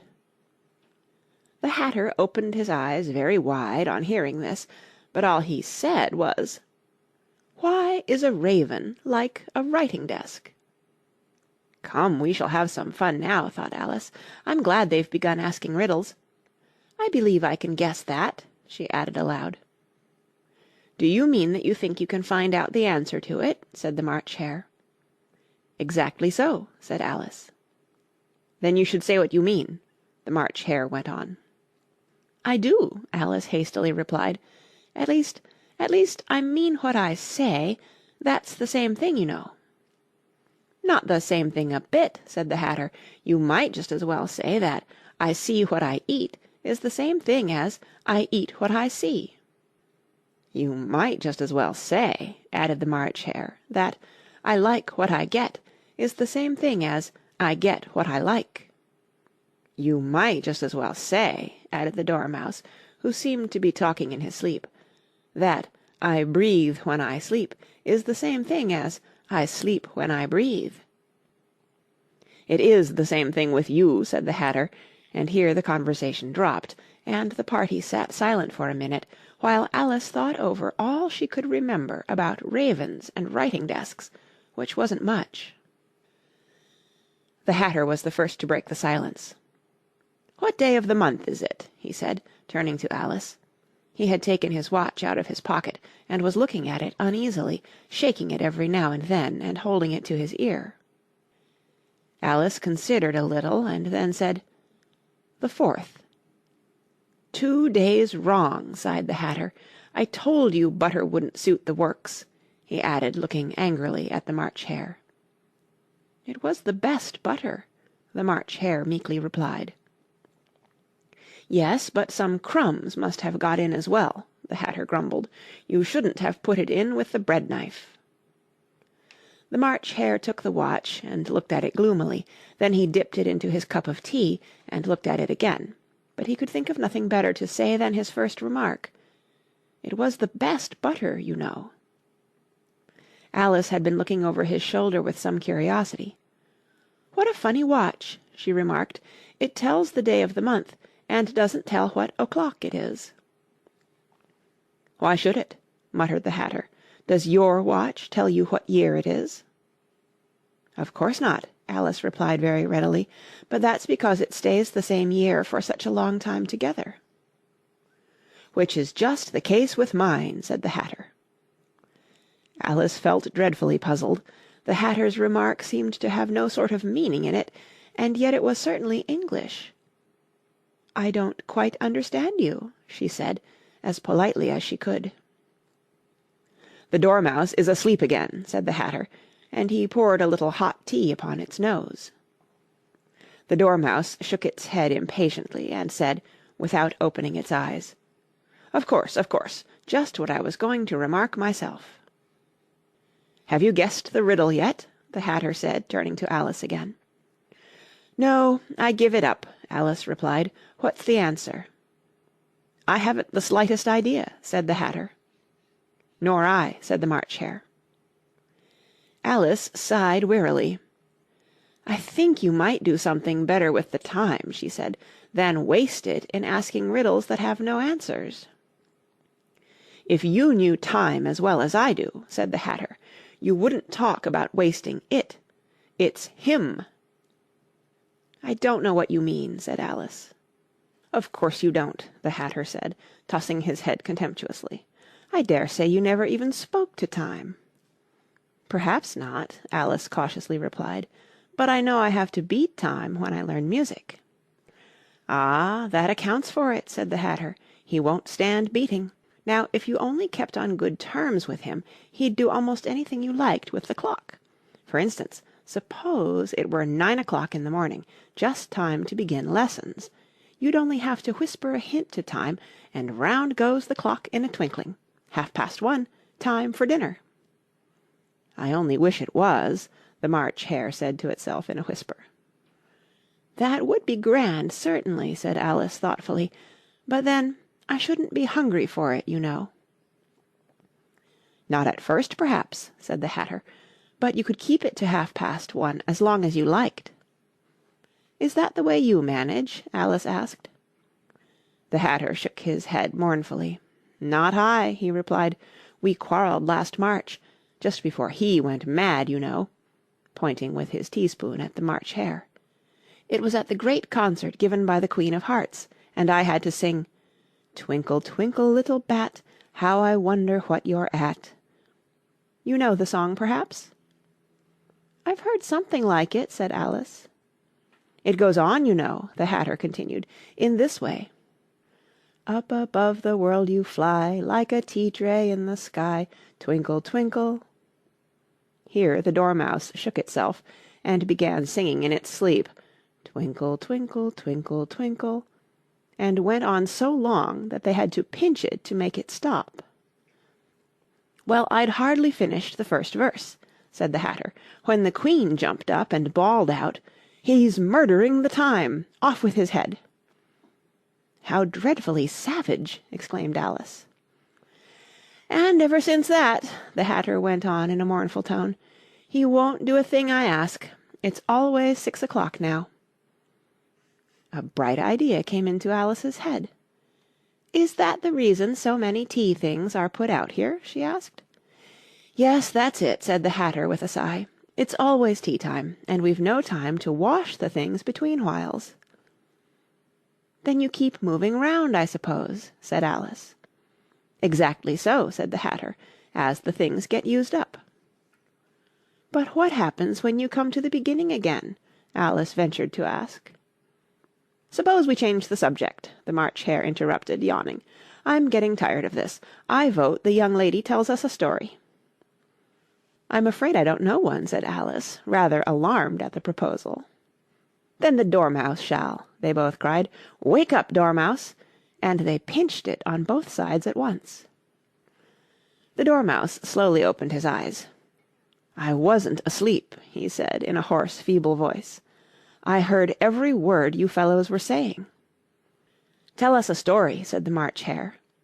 "Yes, please do," pleaded Alice. "And be quick about it," added the Hatter, "or you'll be asleep again before it's done." "Once upon a time there were 3 little sisters," the Dormouse began in a great hurry, "and their names were Elsie, Lacie, and Tilly, and they lived at the bottom of a well." "What did they live on?" said Alice, who always took a great interest in questions of eating and drinking. "They lived on treacle," said the Dormouse, after thinking a minute or two. "They couldn't have done that, you know," Alice gently remarked. "They'd have been ill." "So they were," said the Dormouse, "very ill." Alice tried to fancy to herself what such an extraordinary way of living would be like, but it puzzled her too much, so she went on. "But why did they live at the bottom of a well?" "Take some more tea," the March Hare said to Alice very earnestly. "I've had nothing yet," Alice replied in an offended tone, "so I can't take more." "You mean you can't take less," said the Hatter. "It's very easy to take more than nothing." "Nobody asked your opinion," said Alice. "Who's making personal remarks now?" the Hatter asked triumphantly. Alice did not quite know what to say to this, so she helped herself to some tea and bread and butter, and then turned to the Dormouse and repeated her question. Why did they live at the bottom of a well? The Dormouse again took a minute or two to think about it, and then said, "It was a treacle well." "There's no such thing," Alice was beginning very angrily, but the Hatter and the March Hare went, "Sh! Sh!" and the Dormouse sulkily remarked, "If you can't be civil, you'd better finish the story for yourself." "No, please go on," Alice said very humbly. "I won't interrupt again. I dare say there may be one." "One indeed," said the Dormouse indignantly. However, he consented to go on. "And so these 3 little sisters, they were learning to draw, you know." "What did they draw?" said Alice, quite forgetting her promise. "Treacle," said the Dormouse, without considering at all this time. "I want a clean cup," interrupted the Hatter. "Let's all move one place on." He moved on as he spoke, and the Dormouse followed him. The March Hare moved into the Dormouse's place, and Alice rather unwillingly took the place of the March Hare. The Hatter was the only one who got any advantage from the change, and Alice was a good deal worse off than before, as the March Hare had just upset the milk jug into his plate. Alice did not wish to offend the Dormouse again, so she began very cautiously, "But I don't understand. Where did they draw the treacle from?" "You can draw water out of a water well," said the Hatter, "so I should think you could draw treacle out of a treacle well, eh, stupid?" "But they were in the well," Alice said to the Dormouse, not choosing to notice this last remark. "Of course they were," said the Dormouse, "well in." This answer so confused poor Alice that she let the Dormouse go on for some time without interrupting it. "They were learning to draw," the Dormouse went on, yawning and rubbing its eyes, for it was getting very sleepy, "and they drew all manner of things, everything that begins with an M." "Why with an M?" said Alice. "Why not?" said the March Hare. Alice was silent. The Dormouse had closed its eyes by this time, and was going off into a doze, but, on being pinched by the Hatter, it woke up again with a little shriek, and went on, "That begins with an M, such as mousetraps, and the moon, and memory, and muchness. You know you say things are much of a muchness. Did you ever see such a thing as a drawing of a muchness?" "Really, now you ask me," said Alice, very much confused, "I don't think—" "Then you shouldn't talk," said the Hatter. This piece of rudeness was more than Alice could bear. She got up in great disgust and walked off. The Dormouse fell asleep instantly, and neither of the others took the least notice of her going, though she looked back once or twice, half hoping that they would call after her. The last time she saw them, they were trying to put the Dormouse into the teapot. "At any rate, I'll never go there again," said Alice, as she picked her way through the wood. "It's the stupidest tea-party I ever was at in all my life."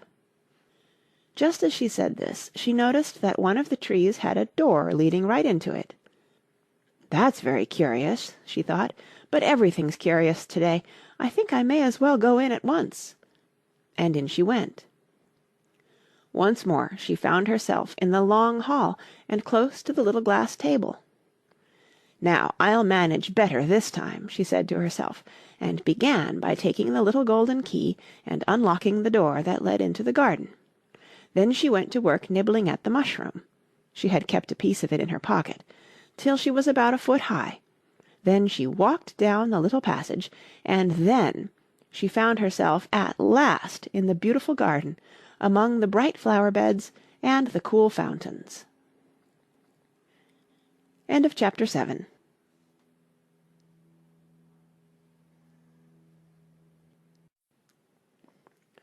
Chapter 8. The Queen's Croquet Ground. A large rose tree stood near the entrance of the garden. The roses growing on it were white, but there were 3 gardeners at it, busily painting them red. Alice thought this a very curious thing, and she went nearer to watch them, and just as she came up to them she heard one of them say, "Look out now, Five, don't go splashing paint over me like that." "I couldn't help it," said Five in a sulky tone. "Seven jogged my elbow." On which Seven looked up and said, "That's right, Five, always lay the blame on others." "You'd better not talk," said Five. "I heard the Queen say only yesterday you deserved to be beheaded." "What for?" said the one who had spoken first. "That's none of your business, Two," said Seven. "Yes, it is his business," said Five, "and I'll tell him. It was for bringing the cooked tulip roots instead of onions." Seven flung down his brush, and had just begun, "Well, of all the unjust things," when his eye chanced to fall upon Alice, as she stood watching them, and he checked himself suddenly. The others looked round also, and all of them bowed low. "Would you tell me," said Alice, a little timidly, "why you are painting those roses?" Five and Seven said nothing, but looked at Two. Two began in a low voice, "Why, the fact is, you see, miss, this here ought to have been a red rose tree, and we put a white one in by mistake, and if the Queen was to find it out, we should all have our heads cut off, you know. So you see, miss, we're doing our best, afore she comes to." At this moment Five, who had been anxiously looking across the garden, called out, "The Queen! The Queen!" and the 3 gardeners instantly threw themselves flat upon their faces. There was a sound of many footsteps, and Alice looked round, eager to see the Queen. First came 10 soldiers carrying clubs. These were all shaped like the 3 gardeners, oblong and flat, with their hands and feet at the corners. Next the 10 courtiers. These were ornamented all over with diamonds, and walked 2 and 2, as the soldiers did. After these came the royal children. There were 10 of them, and the little dears came jumping merrily along, hand, in couples. They were all ornamented with hearts. Next came the guests, mostly kings and queens, and among them Alice recognized the White Rabbit. It was talking in a hurried, nervous manner, smiling at everything that was said, and went by without noticing her. Then followed the Knave of Hearts, carrying the king's crown on a crimson velvet cushion, and last of all this grand procession came the King and Queen of Hearts. Alice was rather doubtful whether she ought not to lie down on her face like the 3 gardeners, but she could not remember ever having heard of such a rule at processions, and besides, what would be the use of a procession, thought she, if people had all to lie down upon their faces, so that they couldn't see it? So she stood still where she was, and waited. When the procession came opposite to Alice, they all stopped and looked at her, and the Queen said severely, "Who is this?" She said it to the Knave of Hearts, who only bowed and smiled in reply. "Idiot," said the Queen, tossing her head impatiently. And, turning to Alice, she went on, "What's your name, child?" "My name is Alice, so please your Majesty," said Alice very politely, but she added to herself, "Why, they're only a pack of cards, after all. I needn't be afraid of them."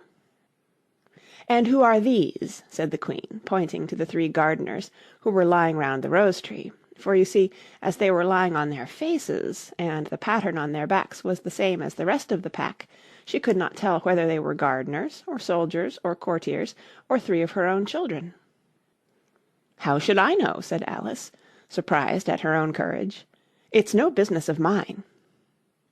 The Queen turned crimson with fury, and, after glaring at her for a moment like a wild beast, screamed, "Off with her head! Off!" "Nonsense!" said Alice very loudly and decidedly, and the Queen was silent. The King laid his hand upon her arm, and timidly said, "Consider, my dear, she is only a child." The Queen turned angrily away from him, and said to the Knave, "Turn them over." The Knave did so, very carefully, with one foot. "Get up!" said the Queen, in a shrill, loud voice, and the 3 gardeners instantly jumped up, and began bowing to the King, the Queen, the royal children, and everybody else. "Leave off that!" screamed the Queen. "You make me giddy." And then, turning to the rose-tree, she went on, "What have you been doing here?" "May it please your Majesty," said two, in a very humble tone, going down on one knee as he spoke, "we were trying—" "I see," said the Queen, who had meanwhile been examining the roses. "Off with their heads." And the procession moved on, 3 of the soldiers remaining behind to execute the unfortunate gardeners, who ran to Alice for protection. "You shan't be beheaded," said Alice, and she put them into a large flower-pot that stood near. The 3 soldiers wandered about for a minute or 2, looking for them, and then quietly marched off after the others. "Are their heads off?" shouted the Queen. "Their heads are gone, if it please your Majesty," the soldiers shouted in reply. "That's right," shouted the Queen. "Can you play croquet?" The soldiers were silent, and looked at Alice, as the question was evidently meant for her. "Yes," shouted Alice. "Come on, then," roared the Queen, and Alice joined the procession, wondering very much what would happen next. It's a very fine day," said a timid voice at her side. She was walking by the White Rabbit, who was peeping anxiously into her face. "Very," said Alice. "Where's the Duchess?" "Hush, hush!" said the Rabbit in a low, hurried tone. He looked anxiously over his shoulder as he spoke, and then raised himself upon tiptoe, put his mouth close to her ear, and whispered, "She's under sentence of execution." "What for?" said Alice. "Did you say, 'What a pity'?" the Rabbit asked. "No, I didn't," said Alice. "I don't think it's at all a pity. I said, 'What for?'" "She boxed the Queen's ears," the Rabbit began. Alice gave a little scream of laughter. "Oh, hush!" the Rabbit whispered in a frightened tone. "The Queen will hear you. You see, she came rather late, and the Queen said—" "Get to your places!" shouted the Queen in a voice of thunder, and people began running about in all directions, tumbling up against each other. However, they got settled down in a minute or 2, and the game began. Alice thought she had never seen such a curious croquet ground in her life. It was all ridges and furrows, the balls were live hedgehogs, the mallets live flamingoes, and the soldiers had to double themselves up and to stand on their hands and feet to make the arches. The chief difficulty Alice found at first was in managing her flamingo. She succeeded in getting its body tucked away comfortably enough under her arm with its legs hanging down, but generally, just as she had got its neck nicely straightened out and was going to give the hedgehog a blow with its head, it would twist itself round and look up into her face with such a puzzled expression that she could not help bursting out laughing, and when she had got its head down and was going to begin again, It was very provoking to find that the hedgehog had unrolled itself and was in the act of crawling away. Besides all this, there was generally a ridge or furrow in the way wherever she wanted to send the hedgehog to, and as the doubled-up soldiers were always getting up and walking off to other parts of the ground, Alice soon came to the conclusion that it was a very difficult game indeed. The players all played at once without waiting for turns, quarrelling all the while, and fighting for the hedgehogs, and in a very short time the Queen was in a furious passion, and went stamping about, and shouting, "Off with his head!"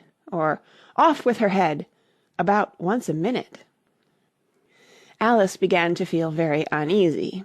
To be sure, she had not as yet had any dispute with the Queen, but she knew that it might happen any minute. "And then," thought she, "what would become of me? They're dreadfully fond of beheading people here. The great wonder is that there's any one left alive." She was looking about for some way of escape, and wondering whether she could get away without being seen, when she noticed a curious appearance in the air. It puzzled her very much at first, but after watching it a minute or two, she made it out to be a grin, and she said to herself, "It's the Cheshire Cat. Now I shall have somebody to talk to." "How are you getting on?" said the cat, as soon as there was mouth enough for it to speak with. Alice waited till the eyes appeared, and then nodded. "It's no use speaking to it," she thought, "till its ears have come, or at least one of them." In another minute the whole head appeared, and then Alice put down her flamingo, and began an account of the game, feeling very glad she had someone to listen to her. The cat seemed to think that there was enough of it now in sight, and no more of it appeared. "I don't think they play at all fairly," Alice began, in rather a complaining tone, "and they all quarrel so dreadfully one can't hear oneself speak, and they don't seem to have any rules in particular, at least, if there are, nobody attends to them, and you've no idea how confusing it is, all the things being alive. For instance, there's the arch I've got to go through next, walking about at the other end of the ground, and I should have croqueted the Queen's hedgehog just now, only it ran away when it saw mine coming." "How do you like the Queen?" said the cat, in a low voice. "Not at all," said Alice. "She's so extremely—" Just then she noticed that the Queen was close behind her, listening, so she went on, "likely to win, that it's hardly worth while finishing the game." The Queen smiled and passed on.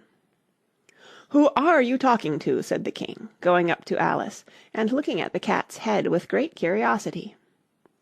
"It's a friend of mine, a Cheshire Cat," said Alice. "Allow me to introduce it." "I don't like the look of it at all," said the King. "However, it may kiss my hand if it likes." "I'd rather not," the cat remarked. "Don't be impertinent," said the King, "and don't look at me like that." He got behind Alice as he spoke. "A cat may look at a king," said Alice. "I've read that in some book, but I don't remember where." "Well, it must be removed," said the King very decidedly, and he called the Queen, who was passing at the moment. "My dear, I wish you would have this cat removed." The Queen had only one way of settling all difficulties, great or small. "Off with his head," she said, without even looking round. "I'll fetch the executioner myself," said the King eagerly, and he hurried off. Alice thought she might as well go back and see how the game was going on, as she heard the Queen's voice in the distance, screaming with passion. She had already heard her sentence 3 of the players to be executed for having missed their turns, and she did not like the look of things at all, as the game was in such confusion that she never knew whether it was her turn or not. So she went in search of her hedgehog. The hedgehog was engaged in a fight with another hedgehog, which seemed to Alice an excellent opportunity for croqueting one of them with the other. The only difficulty was that her flamingo was gone across to the other side of the garden, where Alice could see it trying in a helpless sort of way to fly up into a tree. By the time she had caught the flamingo and brought it back, the fight was over, and both the hedgehogs were out of sight. "But it doesn't matter much," thought Alice, "as all the arches are gone from this side of the ground." So she tucked it away under her arm, that it might not escape again, and went back for a little more conversation with her friend. When she got back to the Cheshire Cat, she was surprised to find quite a large crowd collected round it. There was a dispute going on between the executioner, the king, and the queen, who were all talking at once, while all the rest were quite silent, and looked very uncomfortable. The moment Alice appeared, she was appealed to by all three to settle the question, and they repeated their arguments to her, though, as they all spoke at once, she found it very hard indeed to make out exactly what they said. The executioner's argument was that you couldn't cut off a head unless there was a body to cut it off from, that he had never had to do such a thing before, and he wasn't going to begin at his time of life. The king's argument was that anything that had a head could be beheaded, and that you weren't to talk nonsense.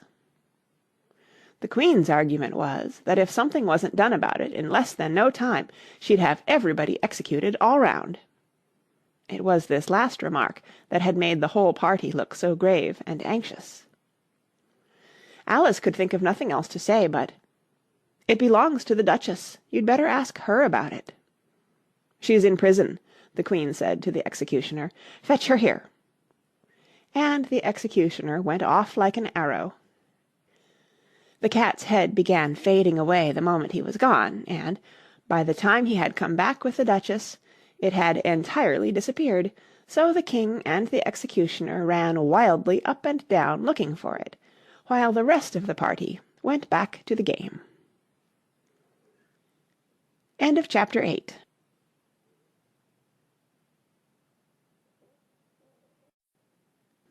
Chapter 9. The Mock Turtle's Story.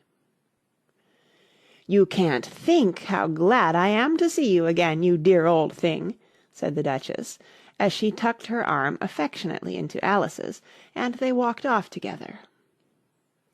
Alice was very glad to find her in such a pleasant temper, and thought to herself that perhaps it was only the pepper that had made her so savage when they met in the kitchen.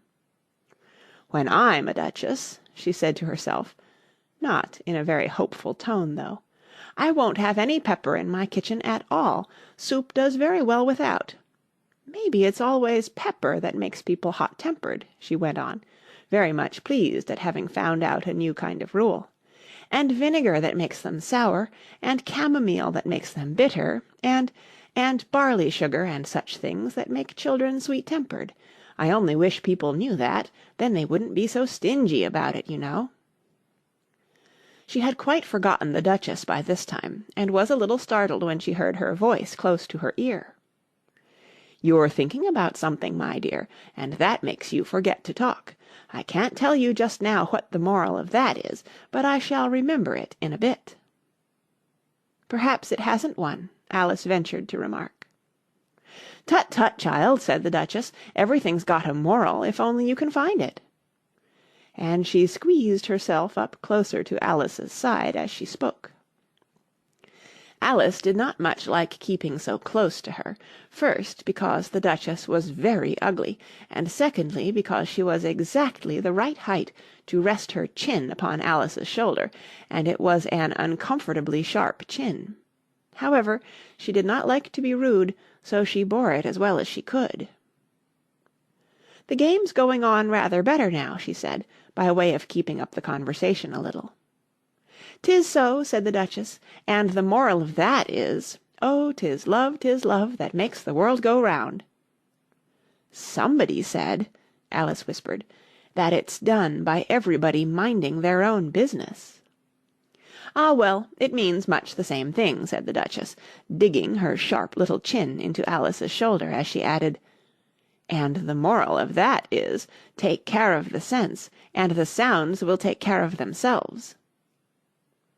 How fond she is of finding morals in things, Alice thought to herself. "I dare say you're wondering why I don't put my arm round your waist," the Duchess said after a pause. "The reason is that I'm doubtful about the temper of your flamingo. Shall I try the experiment?" "He might bite," Alice cautiously replied, not feeling at all anxious to have the experiment tried. "Very true," said the Duchess. "Flamingoes and mustard both bite, and the moral of that is, birds of a feather flock together." "Only mustard isn't a bird," Alice remarked. "Right as usual," said the Duchess. "What a clear way you have of putting things." "It's a mineral, I think," said Alice. "Of course it is," said the Duchess, who seemed ready to agree to everything that Alice said. "There's a large mustard mine near here, and the moral of that is, the more there is of mine, the less there is of yours." "Oh, I know," exclaimed Alice, who had not attended to this last remark. "It's a vegetable. It doesn't look like one, but it is." "I quite agree with you," said the Duchess, "and the moral of that is, be what you would seem to be. Or, if you'd like it put more simply, never imagine yourself not to be otherwise than what it might appear to others that what you were or might have been was not otherwise than what you had been would have appeared to them to be otherwise." "I think I should understand that better," Alice said very politely, "if I had it written down, but I can't quite follow it as you say it." "That's nothing to what I could say if I chose," the Duchess replied in a pleased tone. "Pray don't trouble yourself to say it any longer than that," said Alice. "Oh, don't talk about trouble," said the Duchess. "I make you a present of everything I've said as yet." A cheap sort of present, thought Alice. I'm glad they don't give birthday presents like that. But she did not venture to say it out loud. "Thinking again?" the Duchess asked, with another dig of her sharp little chin. "I've a right to think," said Alice sharply, for she was beginning to feel a little worried. "Just about as much right," said the Duchess, "as pigs have to fly, and the But here, to Alice's great surprise, the Duchess's voice died away, even in the middle of her favourite word, moral, and the arm that was linked into hers began to tremble. Alice looked up, and there stood the Queen in front of them, with her arms folded, frowning like a thunderstorm.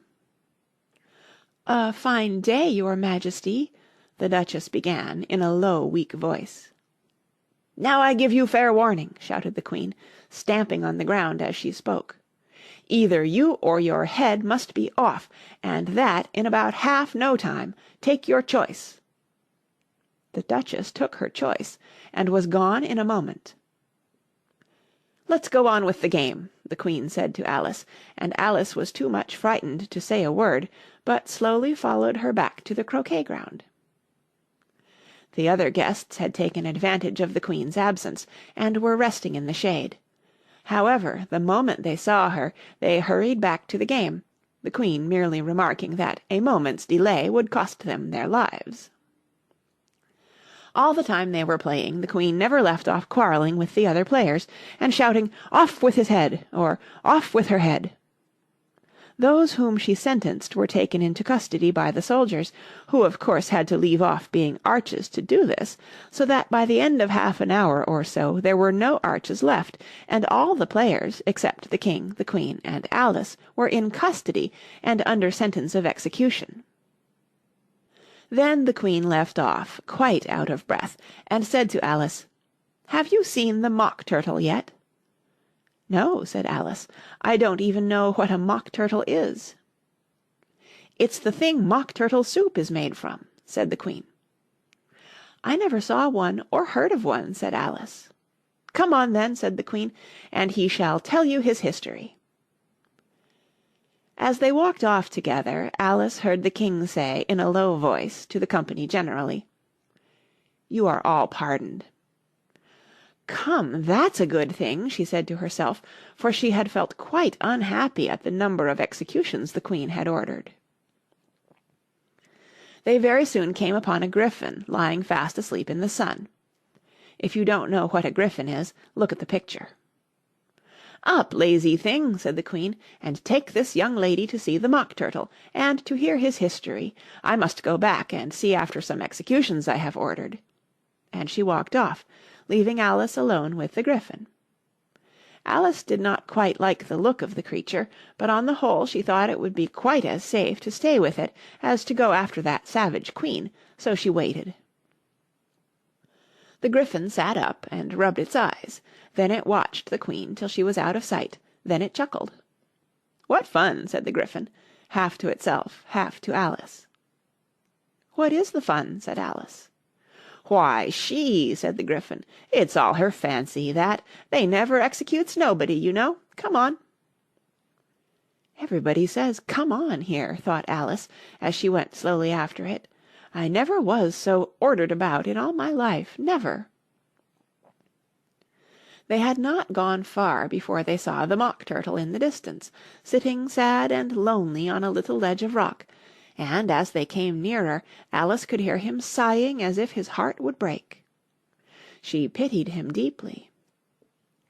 "What is his sorrow?" she asked the Gryphon, and the Gryphon answered, very nearly in the same words as before. "It's all his fancy, that. He hasn't got no sorrow, you know. Come on."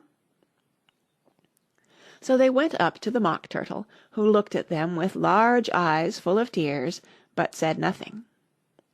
"This here young lady," said the Gryphon, "she wants for to know your history, she do." "I'll tell it her," said the Mock Turtle in a deep hollow tone. "Sit down, both of you, and don't speak a word till I've finished." So they sat down, and nobody spoke for some minutes.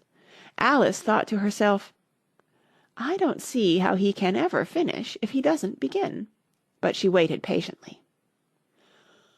"Once," said the Mock Turtle at last, with a deep sigh, "I was a real turtle." These words were followed by a very long silence, broken only by an occasional exclamation of "Hrrr!" from the Gryphon, and the constant heavy sobbing of the Mock Turtle. Alice was very nearly getting up and saying, "Thank you, sir, for your interesting story," but she could not help thinking there must be more to come, so she sat still and said nothing. "When we were little," the Mock Turtle went on at last, more calmly, though still sobbing a little now and then, "we went to school in the sea. The master was an old turtle. We used to call him Tortoise." "Why did you call him Tortoise if he wasn't one?" Alice asked. "We called him Tortoise because he taught us," said the Mock Turtle angrily. "Really, you are very dull." "You ought to be ashamed of yourself for asking such a simple question," added the Gryphon, and then they both sat silent and looked at poor Alice, who felt ready to sink into the earth. At last the Gryphon said to the Mock Turtle, "Drive on, old fellow, don't be all day about it," and he went on in these words. "Yes, we went to school in the sea, though you mayn't believe it." "I never said I didn't," interrupted Alice. "You did," said the Mock Turtle. "Hold your tongue," added the Gryphon, before Alice could speak again. The Mock Turtle went on. "We had the best of educations. In fact, we went to school every day." "I've been to a day school too," said Alice. "You needn't be so proud as all that." "With extras?" asked the Mock Turtle a little anxiously. "Yes," said Alice. "We learned French and music." "And washing?" said the Mock Turtle. "Certainly not," said Alice indignantly. "Ah, then yours wasn't a really good school," said the Mock Turtle in a tone of great relief. Now at ours they had at the end of the bill French, music, and washing extra. "You couldn't have wanted it much," said Alice, "living at the bottom of the sea." "I couldn't afford to learn it," said the Mock Turtle with a sigh. "I only took the regular course." "What was that?" inquired Alice. "Reeling and writhing, of course, to begin with," the Mock Turtle replied, "and then the different branches of arithmetic: ambition, distraction, uglification, and derision." "I never heard of uglification," Alice ventured to say. "What is it?" The Gryphon lifted up both its paws in surprise. "What! Never heard of uglifying?" it exclaimed. "You know what to beautify is, I suppose?" "Yes," said Alice doubtfully. "It means to make anything prettier." "Well then," the Gryphon went on, "if you don't know what to uglify is, you are a simpleton." Alice did not feel encouraged to ask any more questions about it, so she turned to the Mock Turtle and said, "What else had you to learn?" "Well, there was mystery," the Mock Turtle replied, counting off the subjects on his flappers. Mystery, ancient and modern, with seaography. Then drawling. The drawling master was an old conger eel that used to come once a week. He taught us drawling, stretching, and fainting in coils." "What was that like?" said Alice. "Well, I can't show it you myself," the Mock Turtle said. "I'm too stiff, and the Gryphon never learnt it." "Hadn't time," said the Gryphon.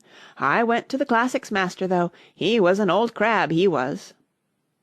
"I never went to him," the Mock Turtle said with a sigh. "He taught laughing and grief, they used to say." So he did," said the Gryphon, sighing in his turn, and both creatures hid their faces in their paws. "And how many hours a day did you do lessons?" said Alice, in a hurry to change the subject. 10 hours the first day," said the Mock Turtle, 9 the next, and so on. "What a curious plan!" exclaimed Alice. "That's the reason they're called lessons," the Gryphon remarked, "because they lessen from day to day." This was quite a new idea to Alice, and she thought it over a little before she made her next remark. "Then the 11th day must have been a holiday." "Of course it was," said the Mock Turtle. "And how did you manage on the 12th?" Alice went on eagerly. "That's enough about lessons," the Gryphon interrupted in a very decided tone. "Tell her something about the games now." End of Chapter 9.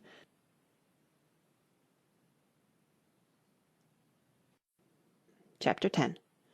The Lobster Quadrille. The Mock Turtle sighed deeply and drew the back of one flapper across his eyes. He looked at Alice and tried to speak, but for a minute or two sobs choked his voice. "Same as if he had a bone in his throat," said the Gryphon, and it set to work shaking him and punching him in the back. At last the Mock Turtle recovered his voice, and, with tears running down his cheeks, he went on again. "You may not have lived much under the sea." "I haven't," said Alice. "And perhaps you were never even introduced to a lobster." Alice began to say, "I once tasted," but checked herself hastily and said, "No, never." "So you can have no idea what a delightful thing a lobster quadrille is." "No, indeed," said Alice. "What sort of a dance is it?" "Why," said the Gryphon, "you first form into a line along the seashore." "Two lines!" cried the Mock Turtle. "Seals, turtles, salmon, and so on. Then, when you've cleared all the jellyfish out of the way—" "That generally takes some time," interrupted the Gryphon. "You advance twice—" "Each with a lobster as a partner," cried the Gryphon. "Of course," the Mock Turtle said. "Advance twice, set to partners—" "Change lobsters and retire in same order," continued the Gryphon. "Then, you know," the Mock Turtle went on, "you throw the—" "The lobsters!" shouted the Gryphon, with a bound into the air. "As far out to sea as you can—" "Swim after them!" screamed the Gryphon. "Turn a somersault in the sea!" cried the Mock Turtle, capering wildly about. "Change lobsters again!" yelled the Gryphon at the top of its voice. "Back to land again, and that's all the first figure," said the Mock Turtle, suddenly dropping his voice, and the two creatures, who had been jumping about like mad things all this time, sat down again very sadly and quietly, and looked at Alice. "It must be a very pretty dance," said Alice timidly. "Would you like to see a little of it?" said the Mock Turtle. "Very much indeed," said Alice. "Come, let's try the first figure," said the Mock Turtle to the Gryphon. "We can do without lobsters, you know. Which shall sing?" "Oh, you sing," said the Gryphon. "I've forgotten the words." So they began solemnly dancing round and round Alice, every now and then treading on her toes when they passed too close, and waving their forepaws to mark the time, while the Mock Turtle sang this, very slowly and sadly. "Will you walk a little faster?" said a whiting to a snail. "There's a porpoise close behind us, and he's treading on my tail." See how eagerly the lobsters and the turtles all advance, they are waiting on the shingle, will you come and join the dance? Will you, won't you, will you, won't you, will you join the dance? Will you, won't you, will you, won't you join the dance? You can really have no notion how delightful it will be when they take us up and throw us with the lobsters out to sea. But the snail replied, too far, and gave a look askance. Said he thanked the whiting kindly, but he would not join the dance. Would not, could not, would not, could not join the dance. Would not, could not, would not, could not join the dance. What matters it how far we go? His scaly friend replied. There is another shore, you know, upon the other side. The further off from England, the nearer is to France. Then turn not pale, beloved snail, but come and join the dance. Will you, won't you, will you, won't you join the dance? Will you, won't you, won't you join the dance? Thank you. It's a very interesting dance to watch, said Alice, feeling very glad that it was over at last. And I do so like that curious song about the whiting. Oh, as to the whiting, said the Mock Turtle, you've seen them, of course. Yes, said Alice, I've often seen them at She checked herself hastily. I don't know where Din may be, said the Mock Turtle, but if you've seen them so often, of course you know what they're like. I believe so, Alice replied thoughtfully. They have their tails in their mouths, and they're all over crumbs. You're wrong about the crumbs, said the Mock Turtle. Crumbs would all wash off in the sea, but they have their tails in their mouths, and the reason is...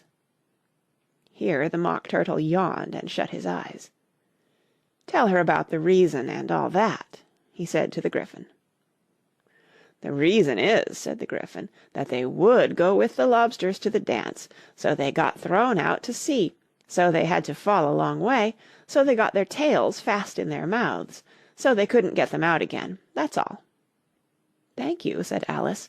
It's very interesting. I never knew so much about a whiting before. I can tell you more than that, if you like, said the Gryphon. Do you know why it's called a whiting? I never thought about it, said Alice. Why? It does the boots and shoes, the Gryphon replied very solemnly. Alice was thoroughly puzzled. Does the boots and shoes? She repeated in a wondering tone. Why, what are your shoes done with? Said the Gryphon. I mean, what makes them so shiny? Alice looked down at them and considered a little before she gave her answer. They're done with blacking, I believe. Boots and shoes under the sea, the Gryphon went on in a deep voice, are done with a whiting. Now you know. And what are they made of? Alice asked in a tone of great curiosity. Soles and eels, of course, the Gryphon replied rather impatiently. Any shrimp could have told you that. If I'd been the whiting, said Alice, whose thoughts were still running on the song, I'd have said to the porpoise, keep back, please, we don't want you with us. They were obliged to have him with them, the Mock Turtle said. No wise fish would go anywhere without a porpoise. Wouldn't it really? Said Alice in a tone of great surprise. Of course not, said the Mock Turtle. Why, if a fish came to me and told me he was going on a journey, I should say, with what porpoise? Don't you mean purpose? Said Alice. I mean what I say, the Mock Turtle replied in an offended tone. And the Gryphon added, Come, let's hear some of your adventures. I could tell you my adventures beginning from this morning, said Alice a little timidly, but it's no use going back to yesterday, because I was a different person then. Explain all that, said the Mock Turtle. No, no, the adventures first, said the Gryphon in an impatient tone. Explanations take such a dreadful time. So Alice began telling them her adventures from the time when she first saw the White Rabbit. She was a little nervous about it just at first. The two creatures got so close to her, one on each side, and opened their eyes and mouths so very wide. But she gained courage as she went on.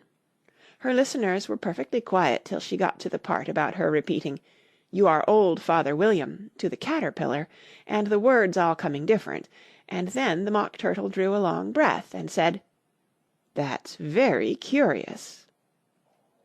"It's all about as curious as it can be," said the Gryphon. "It all came different," the Mock Turtle repeated thoughtfully. "I should like to hear her try and repeat something now. Tell her to begin." He looked at the Gryphon as if he thought it had some kind of authority over Alice. "Stand up and repeat, "'Tis the voice of the sluggard,'" said the Gryphon. "How the creatures order one about, and make one repeat lessons," thought Alice. "I might as well be at school at once." However, she got up and began to repeat it, but her head was so full of the lobster quadrille that she hardly knew what she was saying, and the words came very queer indeed. "'Tis the voice of the lobster, I heard him declare, You have baked me too brown, I must sugar my hair. As a duck with its eyelids, so he with his nose Trims his belt and his buttons, and turns out his toes. When the sands are all dry, he is gay as a lark, And will talk in contemptuous tones of the shark, But when the tide rises and sharks are around, His voice has a timid and tremulous sound." "That's different from what I used to say when I was a child," said the Gryphon. "Well, I never heard it before," said the Mock Turtle, "but it sounds uncommon nonsense." Alice said nothing. She had sat down with her face in her hands, wondering if anything would ever happen in a natural way again. "I should like to have it explained," said the Mock Turtle. "She can't explain it," said the Gryphon hastily. "Go on with the next verse." "But about his toes," the Mock Turtle persisted.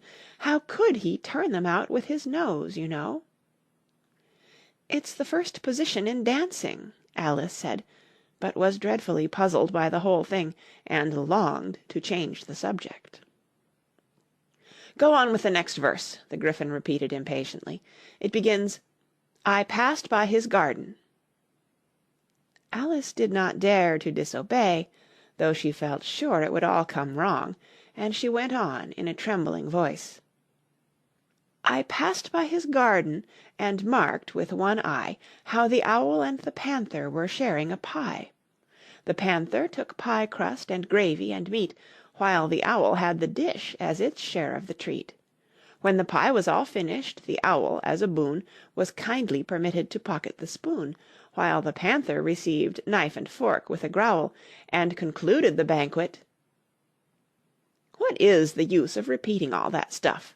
the Mock Turtle interrupted, "if you don't explain it as you go on. It's by far the most confusing thing I ever heard." "Yes, I think you'd better leave off," said the Gryphon, and Alice was only too glad to do so. "Shall we try another figure of the lobster quadrille?" the Gryphon went on, "or would you like the Mock Turtle to sing you a song?" "Oh, a song, please, if the Mock Turtle would be so kind," Alice replied, so eagerly that the Gryphon said, in a rather offended tone, "No accounting for tastes. Sing her 'Turtle Soup,' will you, old fellow?"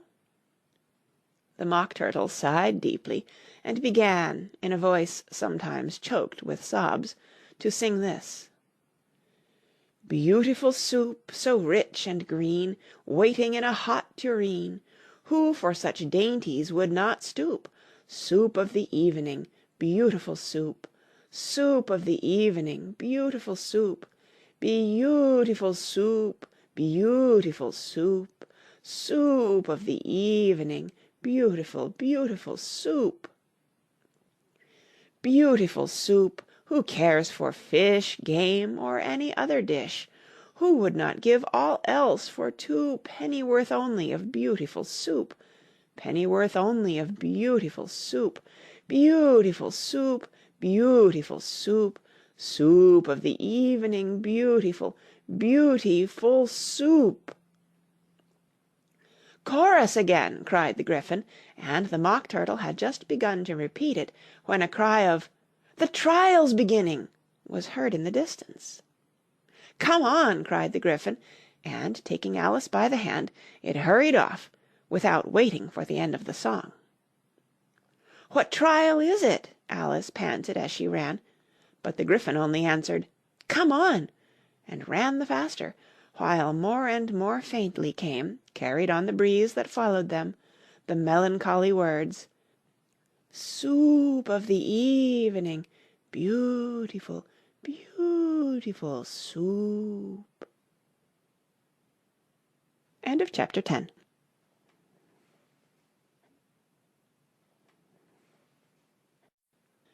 Chapter 11. Who Stole the Tarts? The King and Queen of Hearts were seated on their throne when they arrived, with a great crowd assembled about them, all sorts of little birds and beasts, as well as the whole pack of cards. The knave was standing before them in chains, with a soldier on each side to guard him, and near the king was the White Rabbit, with a trumpet in one hand and a scroll of parchment in the other. In the very middle of the court was a table, with a large dish of tarts upon it. They looked so good that it made Alice quite hungry to look at them. "I wish they'd get the trial done," she thought, "and hand round the refreshments." But there seemed to be no chance of this, so she began looking at everything about her, to pass away the time. Alice had never been in a court of justice before, but she had read about them in books, and she was quite pleased to find that she knew the name of nearly everything there. "That's the judge," she said to herself, "because of his great wig." The judge, by the way, was the king, and as he wore his crown over the wig (look at the frontispiece if you want to see how he did it), he did not look at all comfortable, and it was certainly not becoming. "And that's the jury box," thought Alice, "and those 12 creatures—" she was obliged to say creatures, you see, because some of them were animals and some were birds. "I suppose they are the jurors." She said this last word 2 or 3 times over to herself, being rather proud of it, for she thought, and rightly too, that very few little girls of her age knew the meaning of it at all. However, jurymen would have done just as well. The 12 jurors were all writing very busily on slates. "What are they doing?" Alice whispered to the Gryphon. "They can't have anything to put down yet, before the trial's begun." "They're putting down their names," the Gryphon whispered in reply, "for fear they should forget them before the end of the trial." "Stupid things," Alice began in a loud, indignant voice, but she stopped hastily, for the White Rabbit cried out, "Silence in the court!" and the king put on his spectacles and looked anxiously round to make out who was talking. Alice could see, as well as if she were looking over their shoulders, that all the jurors were writing down "stupid things" on their slates, and she could even make out that one of them didn't know how to spell stupid, and that he had to ask his neighbour to tell him. "A nice muddle their slates'll be in before the trial's over," thought Alice. One of the jurors had a pencil that squeaked. This, of course, Alice could not stand, and she went round the court and got behind him, and very soon found an opportunity of taking it away. She did it so quickly that the poor little juror—it was Bill, the lizard— could not make out at all what had become of it, so, after hunting all about for it, he was obliged to write with one finger for the rest of the day, and this was of very little use, as it left no mark on the slate. "Herald, read the accusation," said the king. On this the White Rabbit blew 3 blasts on the trumpet, and then unrolled the parchment scroll and read as follows: "The Queen of Hearts, she made some tarts, all on a summer day. The Knave of Hearts, he stole those tarts, and took them quite away." "Consider your verdict," the king said to the jury. "Not yet, not yet," the Rabbit hastily interrupted. "There's a great deal to come before that." "Call the first witness," said the king, and the White Rabbit blew 3 blasts on the trumpet, and called out, "First witness." The first witness was the Hatter. He came in with a teacup in one hand and a piece of bread and butter in the other. "I beg pardon, your Majesty," he began, "for bringing these in, but I hadn't quite finished my tea when I was sent for." "You ought to have finished," said the king. "When did you begin?" The Hatter looked at the March Hare, who had followed him into the court, arm in arm with the Dormouse. "14th of March, I think it was," he said. "15th," said the March Hare. "16th," added the Dormouse. "Write that down," the King said to the jury, and the jury eagerly wrote down all 3 dates on their slates, and then added them up, and reduced the answer to shillings and pence. "Take off your hat," the King said to the Hatter. "It isn't mine," said the Hatter. "Stolen!" the King exclaimed, turning to the jury, who instantly made a memorandum of the fact. "I keep them to sell," the Hatter added as an explanation. "I've none of my own. I'm a hatter."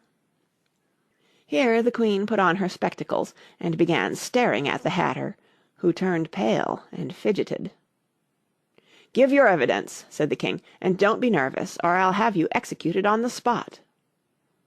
This did not seem to encourage the witness at all. He kept shifting from one foot to the other, looking uneasily at the Queen, and in his confusion he bit a large piece out of his teacup instead of the bread and butter.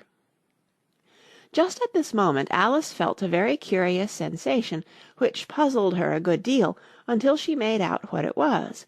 She was beginning to grow larger again, and she thought at first she would get up and leave the court, but on second thoughts she decided to remain where she was as long as there was room for her. "I wish you wouldn't squeeze so," said the Dormouse, who was sitting next to her. "I can hardly breathe." "I can't help it," said Alice very meekly. "I'm growing." "You've no right to grow here," said the Dormouse. "Don't talk nonsense," said Alice more boldly. "You know you're growing too." "Yes, but I grow at a reasonable pace," said the Dormouse, "not in that ridiculous fashion." And he got up very sulkily and crossed over to the other side of the court. All this time the Queen had never left off staring at the Hatter, and, just as the Dormouse crossed the court, she said to one of the officers of the court, "Bring me the list of the singers in the last concert," on which the wretched Hatter trembled so that he shook both his shoes off. "Give your evidence," the King repeated angrily, "or I'll have you executed, whether you're nervous or not." "I'm a poor man, your Majesty," the Hatter began in a trembling voice, "and I hadn't begun my tea, not above a week or so, and what with the bread and butter getting so thin, and the twinkling of the tea—" "The twinkling of the what?" said the King. "It began with the tea," the Hatter replied. "Of course twinkling begins with a T," said the King sharply. "Do you take me for a dunce? Go on." "I'm a poor man," the Hatter went on, "and most things twinkled after that, only the March Hare said—" "I didn't," the March Hare interrupted in a great hurry. "You did," said the Hatter. "I deny it," said the March Hare. "He denies it," said the King. "Leave out that part." "Well, at any rate, the Dormouse said—" the Hatter went on, looking anxiously round to see if he would deny it too, but the Dormouse denied nothing, being fast asleep. "After that," continued the Hatter, "I cut some more bread and butter." "But what did the Dormouse say?" one of the jury asked. "That I can't remember," said the Hatter. "You must remember," remarked the King, "or I'll have you executed." The miserable Hatter dropped his teacup and bread and butter, and went down on one knee. "I'm a poor man, your Majesty," he began. "You're a very poor speaker," said the King. Here one of the guinea pigs cheered, and was immediately suppressed by the officers of the court. As that is rather a hard word, I will just explain to you how it was done. They had a large canvas bag, which tied up at the mouth with strings. Into this they slipped the guinea pig, head first, and then sat upon it. "I'm glad I've seen that done," thought Alice. "I've so often read in the newspapers, at the end of trials, there was some attempts at applause, which was immediately suppressed by the officers of the court, and I never understood what it meant till now." "If that's all you know about it, you may stand down," continued the King. "I can't go no lower," said the Hatter. "I'm on the floor as it is." "Then you may sit down," the King replied. Here the other guinea pig cheered, and was suppressed. "Come, that finished the guinea pigs," thought Alice. Now we shall get on better." "I'd rather finish my tea," said the Hatter, with an anxious look at the Queen, who was reading the list of singers. "You may go," said the King, and the Hatter hurriedly left the court, without even waiting to put his shoes on. "And just take his head off outside," the Queen added to one of the officers, but the Hatter was out of sight before the officer could get to the door. "Call the next witness," said the King. The next witness was the Duchess's cook. She carried the pepper-box in her hand, and Alice guessed who it was, even before she got into the court, by the way the people near the door began sneezing all at once. "Give your evidence," said the King. "Shan't," said the cook. The King looked anxiously at the White Rabbit, who said in a low voice, "Your Majesty must cross-examine this witness." "Well, if I must, I must," the King said, with a melancholy air, and, after folding his arms and frowning at the cook till his eyes were nearly out of sight, he said in a deep voice, "What are tarts made of?" "Pepper, mostly," said the cook. "Treacle," said a sleepy voice behind her. "Collar that dormouse!" the Queen shrieked out. "Behead that dormouse! Turn that dormouse out of court! Suppress him! Pinch him! Off with his whiskers!" For some minutes the whole court was in confusion, getting the dormouse turned out, and by the time they had settled down again the cook had disappeared. "Never mind," said the King, with an air of great relief. "Call the next witness." And he added in an undertone to the Queen, "Really, my dear, you must cross-examine the next witness. It quite makes my forehead ache." Alice watched the White Rabbit as he fumbled over the list, feeling very curious to see what the next witness would be like. "For they haven't got much evidence yet," she said to herself. Imagine her surprise when the White Rabbit read out at the top of his shrill little voice the name Alice. End of chapter 11.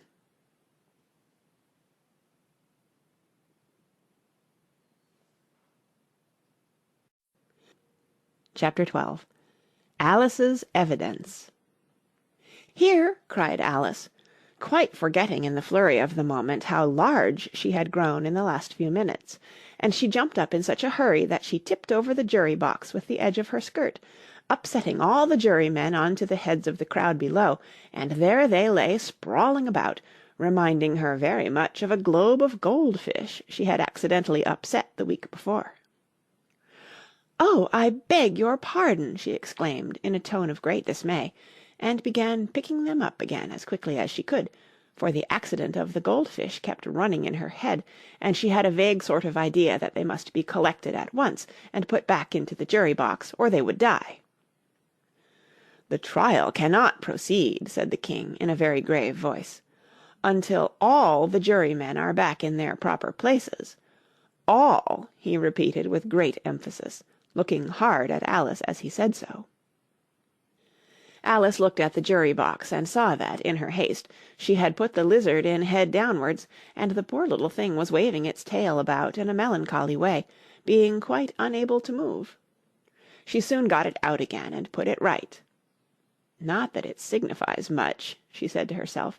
"I should think it would be quite as much use in the trial one way up as the other." As soon as the jury had a little recovered from the shock of being upset, and their slates and pencils had been found and handed back to them, they set to work very diligently to write out a history of the accident, all except the lizard, who seemed too much overcome to do anything but sit with its mouth open, gazing up into the roof of the court.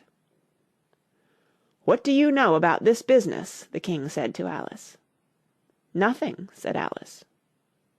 "Nothing whatever?" persisted the King. "Nothing whatever," said Alice. "That's very important," the King said, turning to the jury. They were just beginning to write this down on their slates, when the White Rabbit interrupted. "Unimportant, your Majesty means, of course," he said in a very respectful tone, but frowning and making faces at him as he spoke. "Unimportant, of course I meant," the King hastily said, and went on to himself in an undertone. important, unimportant, unimportant, important, as if he were trying which word sounded best. Some of the jury wrote it down important and some unimportant. Alice could see this, as she was near enough to look over their slates. But it doesn't matter a bit, she thought to herself. At this moment the king, who had been for some time busily writing in his notebook, cackled out, "Silence!" and read out from his book, "Rule 42. All persons more than a mile high to leave the court." Everybody looked at Alice. "I'm not a mile high," said Alice. "You are," said the king. "Nearly 2 miles high," added the queen. "Well, I shan't go, at any rate," said Alice. "Besides, that's not a regular rule. You invented it just now." "It's the oldest rule in the book," said the king. "Then it ought to be number 1, said Alice. The king turned pale and shut his notebook hastily. "Consider your verdict," he said to the jury in a low, trembling voice. "There's more evidence to come yet, please your majesty," said the White Rabbit, jumping up in a great hurry. "This paper has just been picked up." "What's in it?" said the queen. "I haven't opened it yet," said the White Rabbit, "but it seems to be a letter written by the prisoner to somebody." "It must have been that," said the king, "unless it was written to nobody, which isn't usual, you know." "Who is it directed to?" said one of the jurymen. "It isn't directed at all," said the White Rabbit. "In fact, there's nothing written on the outside." He unfolded the paper as he spoke, and added, "It isn't a letter, after all. It's a set of verses."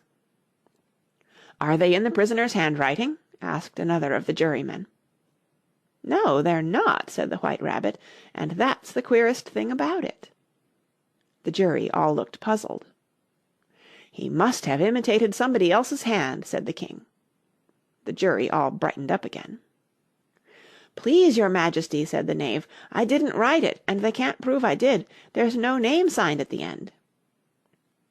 "If you didn't sign it," said the king, "that only makes the matter worse. You must have meant some mischief, or else you'd have signed your name like an honest man." There was a general clapping of hands at this. It was the first really clever thing the king had said that day. "That proves his guilt," said the queen. "It proves nothing of the sort," said Alice. "Why, you don't even know what they're about." "Read them," said the king. The White Rabbit put on his spectacles. "Where shall I begin, please your majesty?" he asked. "Begin at the beginning," the king said gravely, "and go on till you come to the end. Then stop."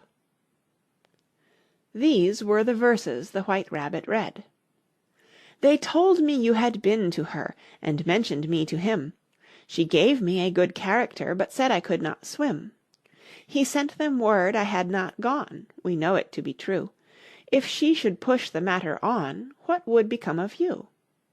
I gave her 1, they gave him 2, you gave us 3 or more. They all returned from him to you, though they were mine before.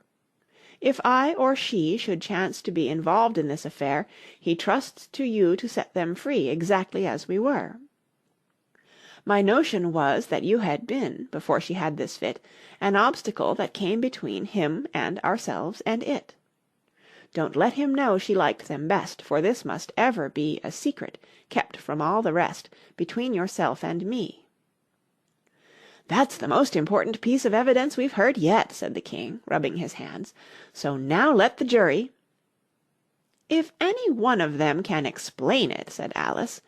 She had grown so large in the last few minutes that she wasn't a bit afraid of interrupting him. "I'll give him 6pence. I don't believe there's an atom of meaning in it." The jury all wrote down on their slates, "She doesn't believe there's an atom of meaning in it," but none of them attempted to explain the paper. "If there's no meaning in it," said the king, "that saves a world of trouble, you know, as we needn't try to find any. And yet I don't know," he went on, spreading out the verses on his knee and looking at them with one eye. "I seem to see some meaning in them, after all. Said I could not swim. You can't swim, can you?" he added, turning to the knave. The knave shook his head sadly. "Do I look like it?" he said. which he certainly did not, being made entirely of cardboard. "All right so far," said the king, and he went on muttering over the verses to himself. "We know it to be true." That's the jury, of course. "I gave her one, they gave him two. Why, that must be what he did with the tarts, you know." But it goes on, "They all returned from him to you," said Alice. "Why, there they are," said the king triumphantly, pointing to the tarts on the table. "Nothing can be clearer than that. Then again, before she had this fit—" "You never had fits, my dear, I think," he said to the queen. "Never!" said the queen furiously, throwing an inkstand at the lizard as she spoke. The unfortunate little Bill had left off writing on his slate with one finger, as he found it made no mark, but now he hastily began again, using the ink that was trickling down his face, as long as it lasted. "Then the words don't fit you," said the king, looking round the court with a smile. There was a dead silence. "It's a pun," the king added in an offended tone, and everybody laughed. "Let the jury consider their verdict," the king said, for about the 20th time that day. "No, no," said the queen, "sentence first, verdict afterwards." "Stuff and nonsense," said Alice loudly. "The idea of having the sentence first." "Hold your tongue," said the queen, turning purple. "I won't," said Alice. "Off with her head," the queen shouted at the top of her voice. Nobody moved. "Who cares for you?" said Alice. She had grown to her full size by this time. "You're nothing but a pack of cards." At this the whole pack rose up into the air and came flying down upon her. She gave a little scream, half of fright and half of anger, and tried to beat them off, and found herself lying on the bank with her head in the lap of her sister, who was gently brushing away some dead leaves that had fluttered down from the trees upon her face. "Wake up, Alice dear," said her sister. "Why, what a long sleep you've had." "Oh, I've had such a curious dream," said Alice, and she told her sister, as well as she could remember them, all these strange adventures of hers that you have just been reading about, and when she had finished, her sister kissed her and said, "It was a curious dream, dear, certainly, but now run in to your tea. It's getting late."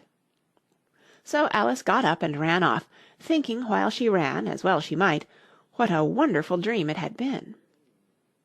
But her sister sat still just as she left her, leaning her head on her hand, watching the setting sun and thinking of little Alice and all her wonderful adventures, till she too began dreaming after a fashion, and this was her dream.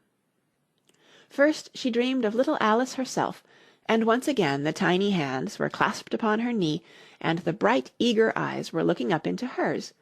She could hear the very tones of her voice, and see that queer little toss of her head to keep back the wandering hair that would always get into her eyes, and still as she listened, or seemed to listen, the whole place around her became alive with the strange creatures of her little sister's dream. The long grass rustled at her feet as the white rabbit hurried by. The frightened mouse splashed his way through the neighbouring pool. She could hear the rattle of the teacups as the March Hare and his friends shared their never-ending meal, and the shrill voice of the queen ordering off her unfortunate guests to execution. Once more the pig baby was sneezing on the Duchess's knee, while plates and dishes crashed around it. Once more the shriek of the griffin, the squeaking of the lizard's slate pencil, and the choking of the suppressed guinea pigs filled the air, mixed up with the distant sobs of the miserable mock turtle. So she sat on, with closed eyes, and half believed herself in Wonderland, though she knew she had but to open them again, and all would change to dull reality. The grass would be only rustling in the wind, and the pool rippling to the waving of the reeds. The rattling teacups would change to tinkling sheep bells, and the queen's shrill cries to the voice of the shepherd boy, and the sneeze of the baby, the shriek of the griffin, and all the other queer noises would change, she knew, to the confused clamour of the busy farmyard, while the lowing of the cattle in the distance would take the place of the mock turtle's heavy sobs. Lastly, she pictured to herself how this same little sister of hers would, in the after-time, be herself a grown woman, and how she would keep through all her riper years, the simple and loving heart of her childhood, and how she would gather about her other little children, and make their eyes bright and eager with many a strange tale, perhaps even with the dream of Wonderland of long ago, and how she would feel with all their simple sorrows, and find a pleasure in all their simple joys, remembering her own child life and the happy summer days. The End. That's the end of Alice's Adventures in Wonderland by Lewis Carroll.